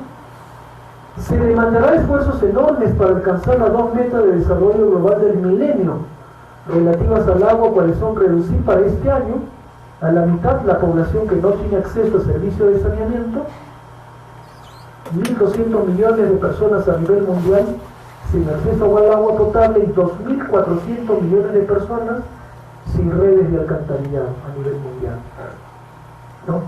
Una adecuada gestión de los recursos hídricos plantea efectuar un correcto balance entre el abastecimiento y la demanda, de modo de promover un desarrollo y aprovechamiento sostenibles que atiendan a las necesidades actuales y futuras, protegiendo y conservando los recursos hídricos disponibles. En realidad esto nos habla pues de toda una estructura que debiera de tenerse en cuenta para lo que es la gestión eficiente del recurso agua, ¿no? Es parte de lo que vamos a tratar justamente de revisar, ¿no? Cuando hablamos particularmente de la problemática del agua en el país, ¿no? Y tal como por ejemplo lo señala este documento, que bueno, proviene del INRENA, ¿no? Y algunas cosas ya han cambiado, pero las que vamos a tratar de plantear por acá, en realidad no mucho, pero el INRENA, ustedes saben que como institución ya no existe más, ¿no es cierto? Porque ahora en lugar del INRENA, ¿quién es que está?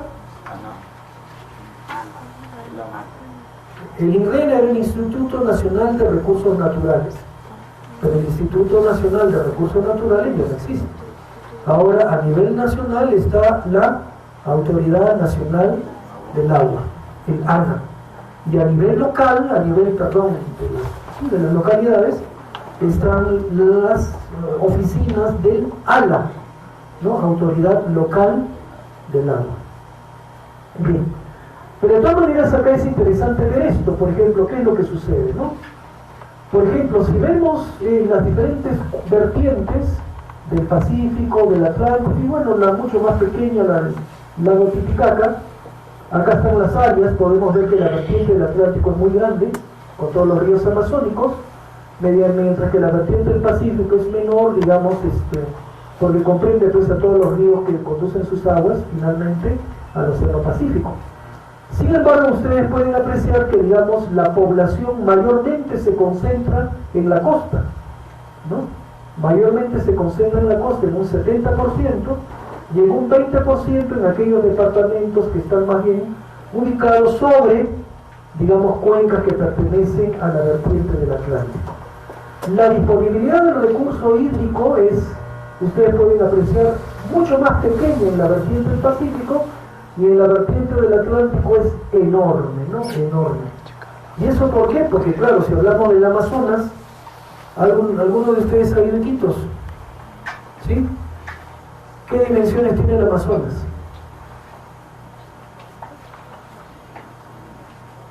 El Amazonas en algunos tramos tiene un ancho mínimo de 1 kilómetro de un ancho de máximo que puede llegar a los 4 kilómetros. ¿Cuál es el caudal que descarga el Amazonas? El Amazonas descarga unos 30.000 a 40.000 metros cúbicos por segundo, ¿no? Es un caudal pues inusitado, ¿no? Todo eso incluso nos debe llevar a pensar de que el tratamiento de los ríos amazónicos no puede ser igual al tratamiento de los ríos de la costa, ¿no? Los ríos de la costa los podemos encauzar, los podemos canalizar, los podemos derivar. Los ríos de la selva los podemos controlar. ¿Yo puedo pretender controlar o regular la descarga de un río como el Amazonas? No, en la vida puedo pensar eso. Entonces, ¿qué cosa es lo que tengo que hacer si voy a desarrollar un proyecto, por ejemplo, un embarcadero fluvial a orillas del río Amazonas? Lo que tengo que entender es cómo se va a comportar el río. O sea, tratar de entender cómo se va a comportar el río en los 30 o 40 años venideros, para en base a eso proyectar mis obras. No voy a pretender cambiar el río Amazonas, sería una locura, ¿no? Y una característica que tienen los ríos amazónicos es que son muy dinámicos, ¿no? Porque, por ejemplo, hoy, el día de hoy, el río puede estar pasando por acá, y de repente el próximo año, ¿por dónde pasa el río? De repente está pasando 200 metros más allá, y ha erosionado toda esa zona, ¿no? Entonces los cambios en los ríos de la selva son muy fuertes, por la gran dinámica que estos tienen. Pero en ese sentido yo no puedo pretender desarrollar obras de encauzamiento, o sea, sería una locura decir, oye, voy a encauzar el Amazonas. No puedo encauzarlo. Por lo que sí tengo que pensar es, y tratar de establecer bien cómo se va a comportar ese río a futuro, ¿no? Y tratar de desarrollar las obras en ese sentido. Iquitos, por ejemplo, es una ciudad que está sobre el río Amazonas, ¿sí? ¿A orilla del Amazonas? ¿Sí? No.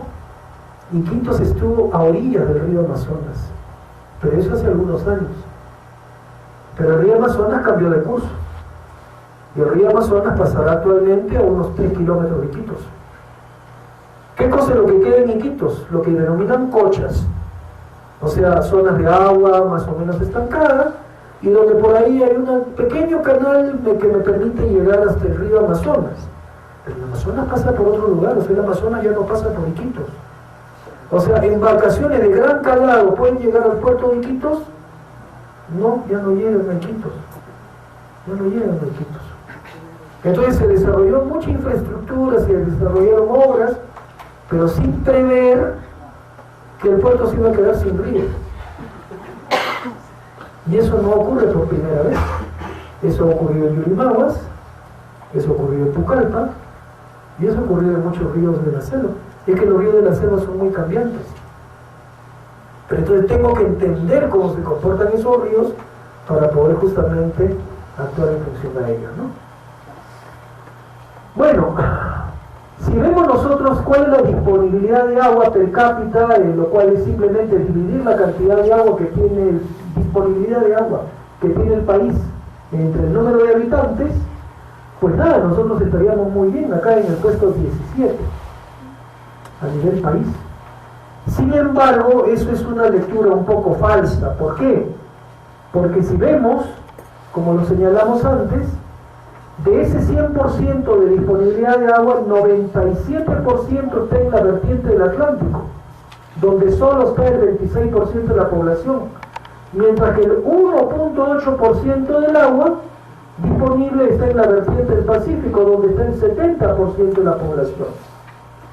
Entonces, ¿eso qué nos dice? Nos dice en verdad que el recurso agua no está uniformemente distribuido, ¿de acuerdo?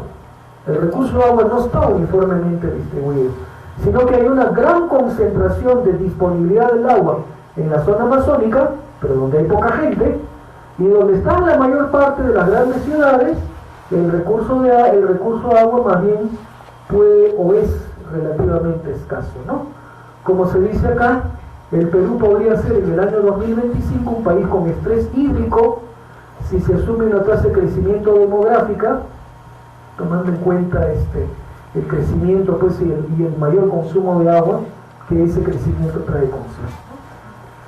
Ustedes acá lo pueden ver además, bueno, otros tipos de uso del agua, poblacional, agrícola, industrial, minero.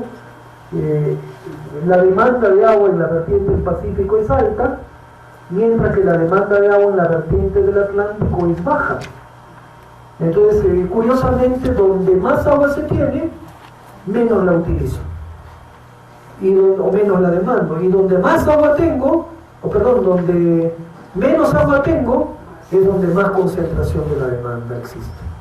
Eso también conlleva otras cosas que deberían estar abocadas a un plan de desarrollo del país. Si, como decíamos minutos atrás, yo tuviera una visión de desarrollo del país, una visión, ¿no?, a los 20 años, ¿qué deberíamos decir? Oye, este desequilibrio deberíamos de tratar de evitarlo. ¿Y cómo lo evitamos? Promoviendo el desarrollo de ¿qué región? ¿Qué región es la que debiéramos de promover que se desarrolle? La región amazónica. La región amazónica debería promoverse el desarrollo. Pero para promover el desarrollo de la región amazónica, ¿qué necesito? Necesito vías de acceso, ¿no? Porque ahora, si yo quiero ir a Iquitos, ¿qué es lo que ustedes tendrían que hacer para ir a Iquitos si quisieran ir a Iquitos? ¿No? Tendrían que probablemente tomar un bus que los lleve a Lima, y de Lima tomar un vuelo de LAM que los lleve a Iquitos. ¿No? Lo que probablemente tendrían que hacer, ¿no? ¿Por qué? Porque no hay una forma eficiente de poder llegar, por ejemplo, por tierra, qué sé yo, a Yurimaguas, y luego tener un transporte fluvial eficiente, realmente eficiente, que me lleve a Iquitos. ¿De acuerdo? Algo de eso pretende resolver la interoceánica norte, pero parcialmente, ¿no? O sea, no hay realmente una iniciativa que nos permita entrelazar el territorio. Y esto es muy interesante verlo. Ahí, por ejemplo, ustedes, una cosa que podrían tratar de ver es las vías, por ejemplo, de comunicación que existen en el Brasil. Brasil es un país mucho más grande que el Perú. Sin embargo, es un país que, si ustedes ven sus vías de comunicaciones, prácticamente todo el país que es amazónico está interconectado, ¿no? No metro, porque los metros son para las grandes ciudades, pero digamos, están interconectados por carreteras o por vías fluviales, por diferentes cosas, pero yo puedo comunicarme eficientemente de una ciudad a otra, digamos, en el Brasil. ¿Por qué? Porque el territorio está bastante, o mucho más integrado con que el nuestro. En el caso nuestro, la Amazonía está abandonada. Yo he tenido ocasión de ir a Iquitos en los últimos meses, y bueno, el Iquitos que veo es el mismo de hace 15, 20 años, ¿no? O sea, con la misma falencia, con la misma deficiencia, con el mismo retraso que existía hace años. Entonces, el crecimiento, el desarrollo que puede darse en la ciudad de la costa no ha llegado todavía a Iquitos. Claro, yo voy en Lima, y en Lima veo, oye, caramba, tengo que ir Plaza, el Megaplaza, Plaza Norte, el mall de Salaberry, o sea, hay 50.000 malls. ¿Cuántos malls hay en Iquitos? ¿No? Entonces esto, y parece mentira, pero por ejemplo, incluso hasta el desarrollo de los malls son indicativos, claro, ¿de qué cosa? Del desarrollo de una ciudad. Porque un mall de alguna manera hasta cambia la forma de vida de las personas. Es una cosa muy interesante que, claro, nos saca del tema de los recursos hídricos, no lo vamos a desarrollar tampoco ahora, pero digamos, sería muy interesante que ustedes buscaran y leyeran artículos que hablan de cómo el desarrollo de malls, o sea, de centros comerciales, cambian la forma de vida de las personas y propenden el desarrollo. De hecho, ahora tiene una propuesta, pero la gente tiene miedo. Cusco también de alguna manera no tenía, pero actualmente ya tiene un mall, están previstos otros más, pero es que es así, o sea, los malls traen desarrollo, traen orden. ¿Por qué? Porque incluso un mall, ¿por qué cosa se caracteriza? El servicio al cliente. O sea, un mall, el principio básico de un mall es el servicio al cliente. Y ustedes ven restaurantes muy bonitos, tiendas limpias. Entonces, tan solo de sentirme bien atendido y ver algo limpio, algo ordenado, me dice, oye, carambas, no está mal la limpieza, no está mal el orden es bueno. Entonces, ¿eso qué me vuelve? Me vuelve un poco más ordenado, me vuelve un poco más limpio, me lleva a pensar de que efectivamente eso me proyecta hacia algo mejor, ¿no? Y es lo que se da en otros lugares, ¿no? Cuanto más desarrollo tiene una ciudad, mucho más bellos y más grandes son los desarrollos de los centros comerciales, ¿no? Y no sé si ustedes han visto un video que lo ha pasado CNN, creo que, sobre el mall más grande del mundo, que es el que está en Dubái, ¿no? Que tiene el tamaño de 50 manzanas, tiene 12.000 tiendas y tiene 14.000 lugares de estacionamiento, ¿no? Es una cuestión espectacular. Espero conocerla algún día, pero digamos, eso nos proyecta a lo que significa una vida, pues, con mayor calidad de vida, ¿no? Entonces acá, por ejemplo, que no hay un mall, es algo que, caramba, debería decirse, oye, esto nos va a traer prosperidad, nos va a traer algo bueno. Deberíamos aceptarlo, deberíamos promoverlo, ¿no? Las grandes ciudades, usted lo ve en Arequipa. Arequipa en los últimos años ha desarrollado por lo menos 5 malls. ¿Cómo es Arequipa? Una ciudad ordenada, una ciudad que se precia de ser una de las más limpias del país, y efectivamente es así. Bien. Bueno, entonces, todo eso también nos trae una lectura interesante, porque significa que, entre otras cosas, debería haber, pues, que no hay, pues, ¿no? Un desarrollo a largo plazo. Y decir, ¿cómo vamos a propiciar o promover el desarrollo de la región amazónica? ¿Para qué? Para que el uso del recurso agua, entre otras cosas, esté más balanceado. Llevar la actividad comercial, llevar la actividad industrial, llevar la actividad manufacturera a la selva. Pero evidentemente para eso, ¿qué cosa es lo que tengo que tener? Vías de comunicación eficientes. Si esas no existen, difícilmente puedo hablar de desarrollo. Es importante tomar en cuenta la evaluación que hace algunos años efectuó el INREN, actualmente ANA, en torno a la gestión del agua en el país, la cual muestra que las experiencias por las que hemos y seguimos transitando en algunos casos no son precisamente alentadoras. Y vamos a revisarlas. Marco legal e institucional. Bueno, esto es algo que afortunadamente tiende a cambiar en la actualidad, ¿no? Porque antes realmente no había una institución que de alguna manera acumulara bajo su gestión todo lo que eran, pues, los recursos del agua y el plan de aprovechamiento de los mismos, que ahora se centra en el ANA y se centra por otro lado en las oficinas del ALA, pero de todas maneras, ¿no? Fragmentación, dispersión de la responsabilidad de planificación y control y vigilancia del uso de los recursos hídricos. Como se dice, esta situación tiende a cambiar con los actuales roles de la Autoridad Nacional del Agua. ¿Bien? Ahora, de todas maneras, este es un proceso, y en realidad las normas que se han emitido para todo lo que tiene que ver con el ANA, el ALA, en fin, las normativas en lo que es los usuarios del agua, en lo que son concesiones del agua, que son cosas que vamos a revisarlas. En realidad esto es una cosa que tiene poco tiempo digamos, de emitido, ¿no? Porque estas leyes han salido en el 2009, 2010, 2012, entonces, digamos, es muy poco tiempo como para ver resultados.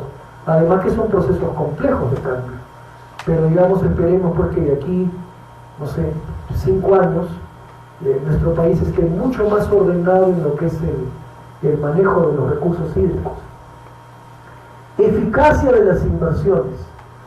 Más de 5.000 millones de dólares se han invertido por parte del Estado en proyectos hidráulicos, sin que los beneficios obtenidos por estas inversiones alcancen las metas esperadas, ¿no? Un proyecto, por ejemplo, MAGES, ¿no? Un proyecto que significó MAGES en su primera etapa, una inversión muy grande y con beneficios muy limitados.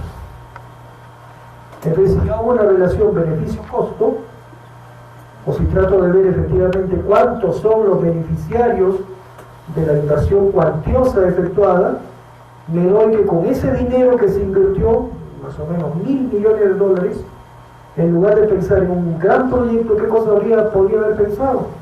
Podría haber pensado de repente en 20 pequeños proyectos pero que traten en su conjunto de lograr un beneficio mucho mayor. ¿A qué se debe esto? Nuevamente, lo que ya dijimos, falta de planificación, ¿no? O donde muchas veces las decisiones en algún momento han sido políticas, ¿no? Y ustedes lo pueden ver incluso a lo largo de los últimos años. Por ejemplo, Belaunde, ¿qué cosa fue lo que impulsó? ¿Belaunde qué impulsó? Proyecto Majes. ¿Por qué? ¿Belaunde de dónde era? Belaunde era arequipeño. El gobierno de Velasco Alvarado, ¿qué proyecto impulsó?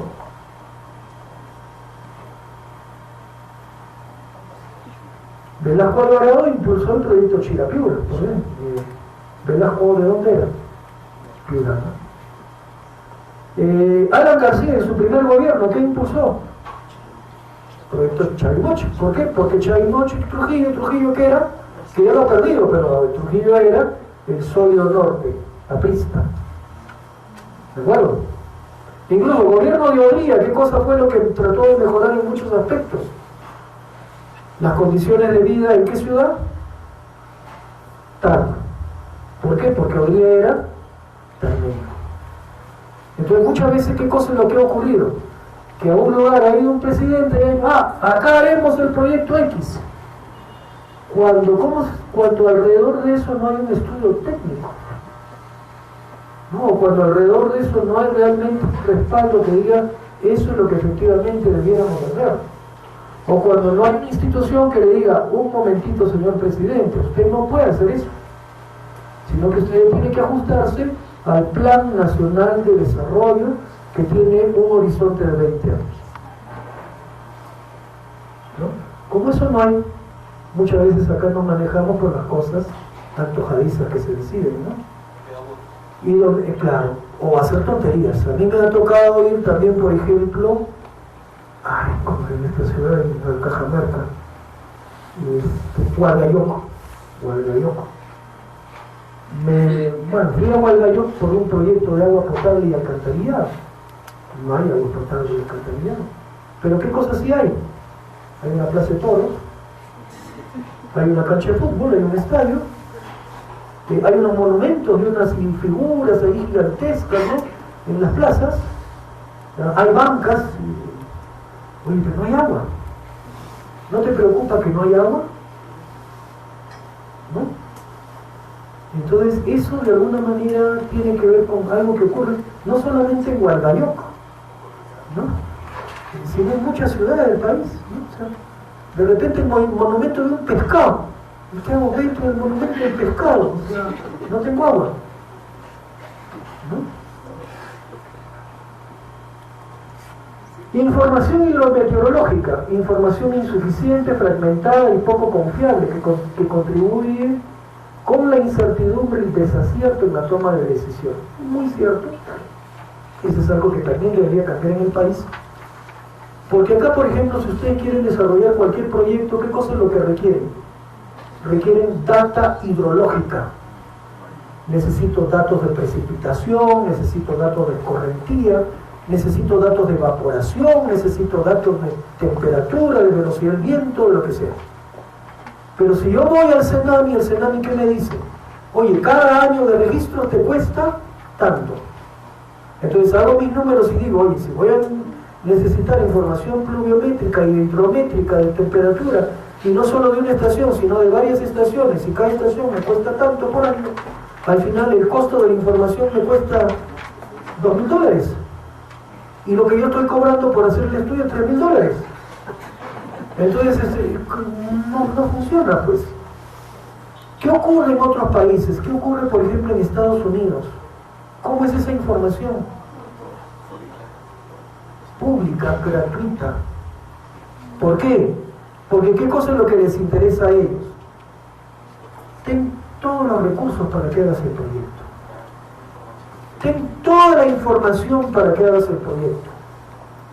Pero si el proyecto me lo haces mal, ¿qué pasa contigo?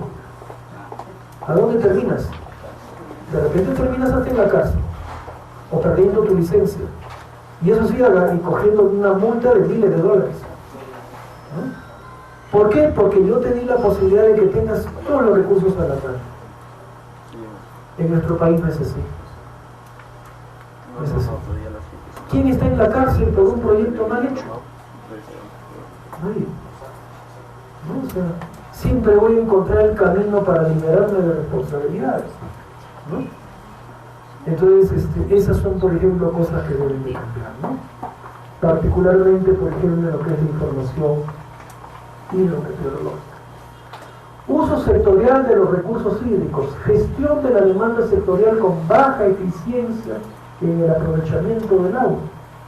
35% en el sector agrario y 45% en el sector saneamiento, por desperdicio, ¿no? Entonces, ¿eso qué nos dice? Nos dice pues que, qué sé yo, en nuestro país, como lo comentábamos antes, capto 100 metros cúbicos de agua de un río para fin de riego, ¿y cuánto le llega finalmente al cultivo?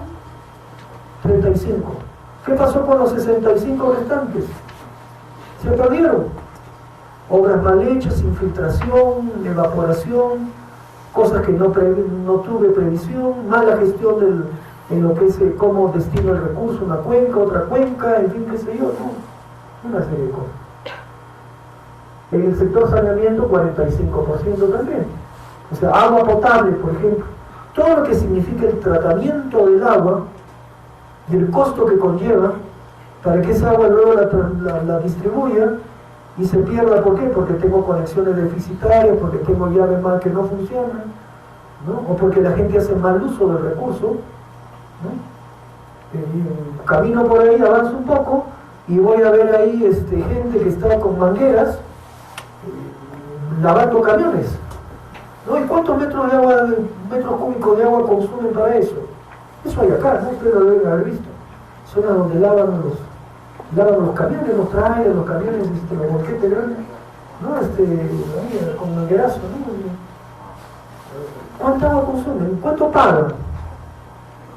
¿Cuánto pagan esos señores por eso? ¿No? Estoy usando agua del río. Esa agua no es gratis. Y ese es un pésimo entendimiento. Se piensa que el agua es de todo y el agua es gratis. El agua tiene un costo, ¿no? Eso debería ser cosas. Oye, no digo que no laven los camiones, pero si estás utilizando un recurso, por lo menos paga por él. No paga por él, porque está consumiendo un recurso que efectivamente es de todos, pero que no es un recurso gratuito. Y más aún, utilizaste, lavaste el camión, el agua cochina, ¿a dónde va? Regresa al río. Lavaste los aceites, ¿a dónde regresa el agua? Al río. Estás contaminando el río. ¿Qué estás haciendo al respecto? ¿No? Es que no hay otra forma. No hay otra forma. Problemas de sedimentación en embalse, vertimientos sin tratamiento, pasivos ambientales mineros, baja eficiencia de riego, aprovechamiento del agua ambiental, ¿no? O sea, esos son los problemas que nosotros tenemos, aparte de estos otros, ¿no? Vulnerabilidad ante eventos extremos, ¿no? Esto también es importante. Bueno, en algunos lugares más que en otros, pero la carencia de medidas preventivas frente a fenómenos que muchas veces sabemos van a ocurrir. O sea, sabemos que nuestro país es un país sísmico. Producto de esos sismos hay una serie de eventos. Sabemos que nuestro país es un país en el cual en algunos casos hay años que son particularmente húmedos y eso trae consigo huaicos. Eso lo sabemos.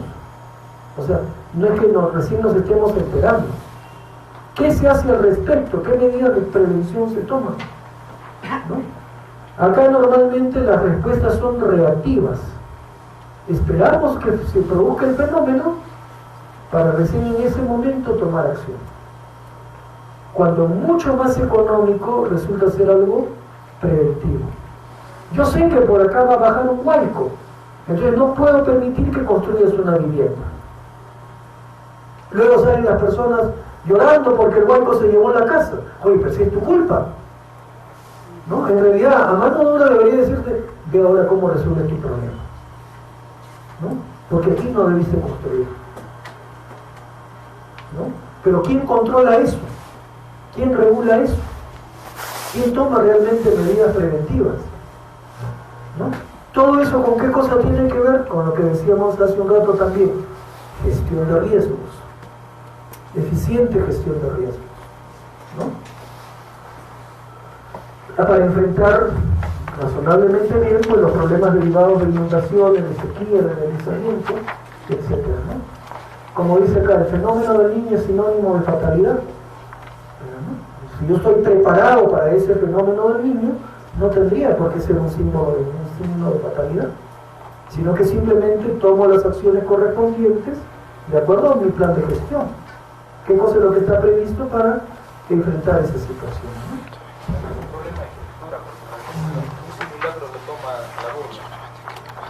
Sí, bueno, es eso, pero es otro, en lo cual creo que los gobiernos, al final acá creo que entran gobiernos locales, gobiernos regionales, pues hacen muy poco por el cumplimiento de ciertas cosas, ¿no? O sea, cuencas en las cuales, por ejemplo, no puedo, porque son curso de Huayco, no puedo construir viviendas, ¿no? Pero ¿en qué medida lo controlo? ¿En qué medida yo efectivamente veo que esa reserva se mantenga, que nadie pues, qué sé yo, se meta ahí y haga mal uso, ¿no? Nadie lo regula. Se permiten muchas cosas. Capacidad de gestión y cultura del agua. Desconocimiento del marco jurídico y normativo que regula el uso y aprovechamiento del agua. Creencia de que el agua es un recurso inagotable y gratuito, ¿no? Y todos reclaman por eso, ¿no? El agua es gratis, el agua es de todo. Oye, sí, el agua es de todos tenemos que aprovechar razonablemente ese recurso, pero no es un recurso gratis, no es un recurso que te pertenezca a ti, es un recurso que nos pertenece a todos, y que en todo caso quien está encargado de regular y de administrar su uso son los entes que la ley asigna, ¿no? Arraigo al reclamo con enfoque asistencialista del Estado, temas políticos y presión de masas en la solución de conflictos. Y lastimosamente en nuestro país eso funciona. ¿No? Eso funciona, ¿no? Y en muchos casos el gobierno, lejos de tomar acción tempranamente, espera que las papas quemen, y cuando las papas queman y la cosa se pone color de hormiga, ¿qué cosa es lo que hace el gobierno? Da marcha atrás y retrocede, ¿no? Lo ven, por ejemplo, en lo último, la ley Pulpín, ¿no? El empleo juvenil. ¿Qué hizo el gobierno? Insistió. Cuando ya empezaron a salir las marchas de jóvenes, ¿qué dijo? No, la ley Pulpín, fuera, ¿no? Entonces, esas señales son pésimas. Esas señales son muy malas. O cuando yo tengo, qué sé yo, de repente en una minera, salen los mineros, toman la pista, empiezan a incendiar troncos, ahí retrocedo, ¿no? Entonces, oye, ya no, este proyecto ya no va. ¿Por qué? Porque estos están reclamando y poniéndome las cosas complicadas, ¿no? No, entonces, desafortunadamente esas son muy malas señales, porque la lectura que yo tengo es, no hay autoridad. O cuando me hacen caso, cuando yo salgo con mis palos y rompo lunas y quemo llantas, o hago cuestiones medio barbáricas. Entonces ahí me hacen caso, ¿no? O se está improvisando. Sí, pues, lastimosamente en muchos casos es así. Y bueno, conflictos intersectoriales, interregionales, por ejemplo el proyecto MAGES, en su segunda etapa. Este proyecto debió empezar hace 2 años, porque fue adjudicado a COSAP. Sin embargo, ¿con qué se enfrentó este proyecto? Con que, claro, es un proyecto que de alguna manera trasvasa aguas de algunas cuencas a otras cuencas, y entonces, ¿qué dice el gobierno regional de Arequipa? Dice, el proyecto está bestial para mí. Pero ¿qué dice el gobierno de Cusco? Este proyecto me perjudica. Entonces el resultado, como no conversaron entre ellos, ¿qué cosa es lo que dice el gobierno de Cusco? Oye, no, esto, en la vida pues vamos a darle luz verde. Entonces, ¿qué surge? Surge un conflicto interregional. Afortunadamente eso se ha resuelto, pero simplemente ha significado una paralización del proyecto durante 2 años, ¿no? Y así como eso hay muchos, ¿no? Por ejemplo, aunque no tiene que ver con la hidráulica, ¿no? La hidrología, la hidráulica, los recursos hídricos, Aeropuerto de Chinchero, en el Cusco. Es un proyecto que tiene larga data. Y es un proyecto que evidentemente, ¿quién lo desea impulsar? El mismo gobierno regional del Cusco. ¿Por qué? Porque Cusco es el mayor destino turístico. Más o menos, no sé si ustedes saben cuántos vuelos hay diariamente a Cusco.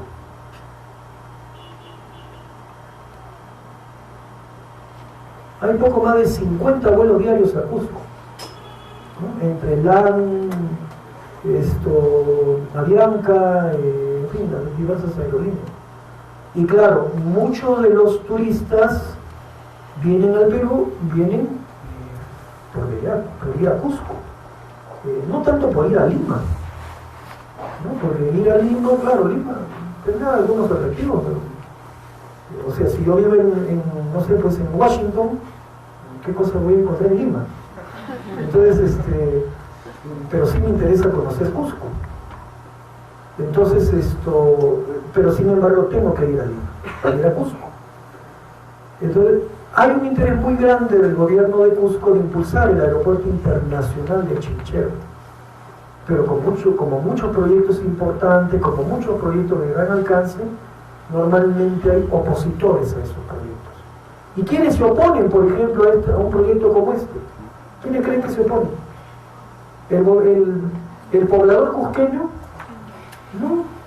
¿El gobierno regional cusqueño? No. ¿Quiénes se oponen?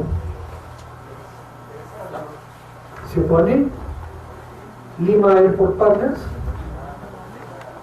se opone la asociación hotelera con los hoteles de Lima. ¿Quiénes se oponen? Las líneas aéreas que operan con base en Lima. ¿Por qué? Porque evidentemente si yo tengo un aeropuerto internacional en el Cusco, ¿qué va a pasar con la cantidad de pasajeros en tránsito por Lima? ¿O qué va a pasar con el aprovechar en la venta de pasajes por parte de las aerolíneas? O con la cantidad de pasajeros que pasan por el aeropuerto y concordan.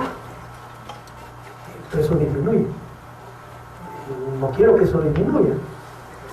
Entonces, evidentemente, pero eso es una cosa muy interesante que siempre va a existir, pero que significa que yo tengo que ser muy inteligente en lo que es gestión de stakeholders, gestión de constituyentes, ¿no?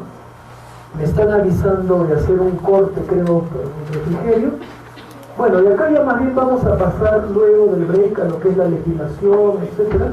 Y para eso habrán algunas cosas. Tratar de mostrar, en realidad la idea no es acá revisar las leyes, porque tan solo con revisar una de ellas nos pasaríamos pues toda la clase, ¿no? Entonces de todas maneras es importante que ustedes conozcan cuáles son estos documentos, estas normas que actualmente hay, que son estas, ¿no? Las más importantes, ¿no? La Ley de Recursos Hídricos, que es la Ley 29338, que va acompañada de estos decretos supremos que de alguna manera reglamentan la ley y modifican de alguna manera el reglamento de la ley, ¿no? Por ejemplo, este decreto supremo del año 2014, o sea, desde poco menos de un año, trae algunas modificaciones al reglamento del 2010. Después, en lo que son organizaciones de usuarios, también hay una ley que de algún modo plantea pues una serie de normas, pautas vinculadas con la gestión de usuarios, la ley 30.157.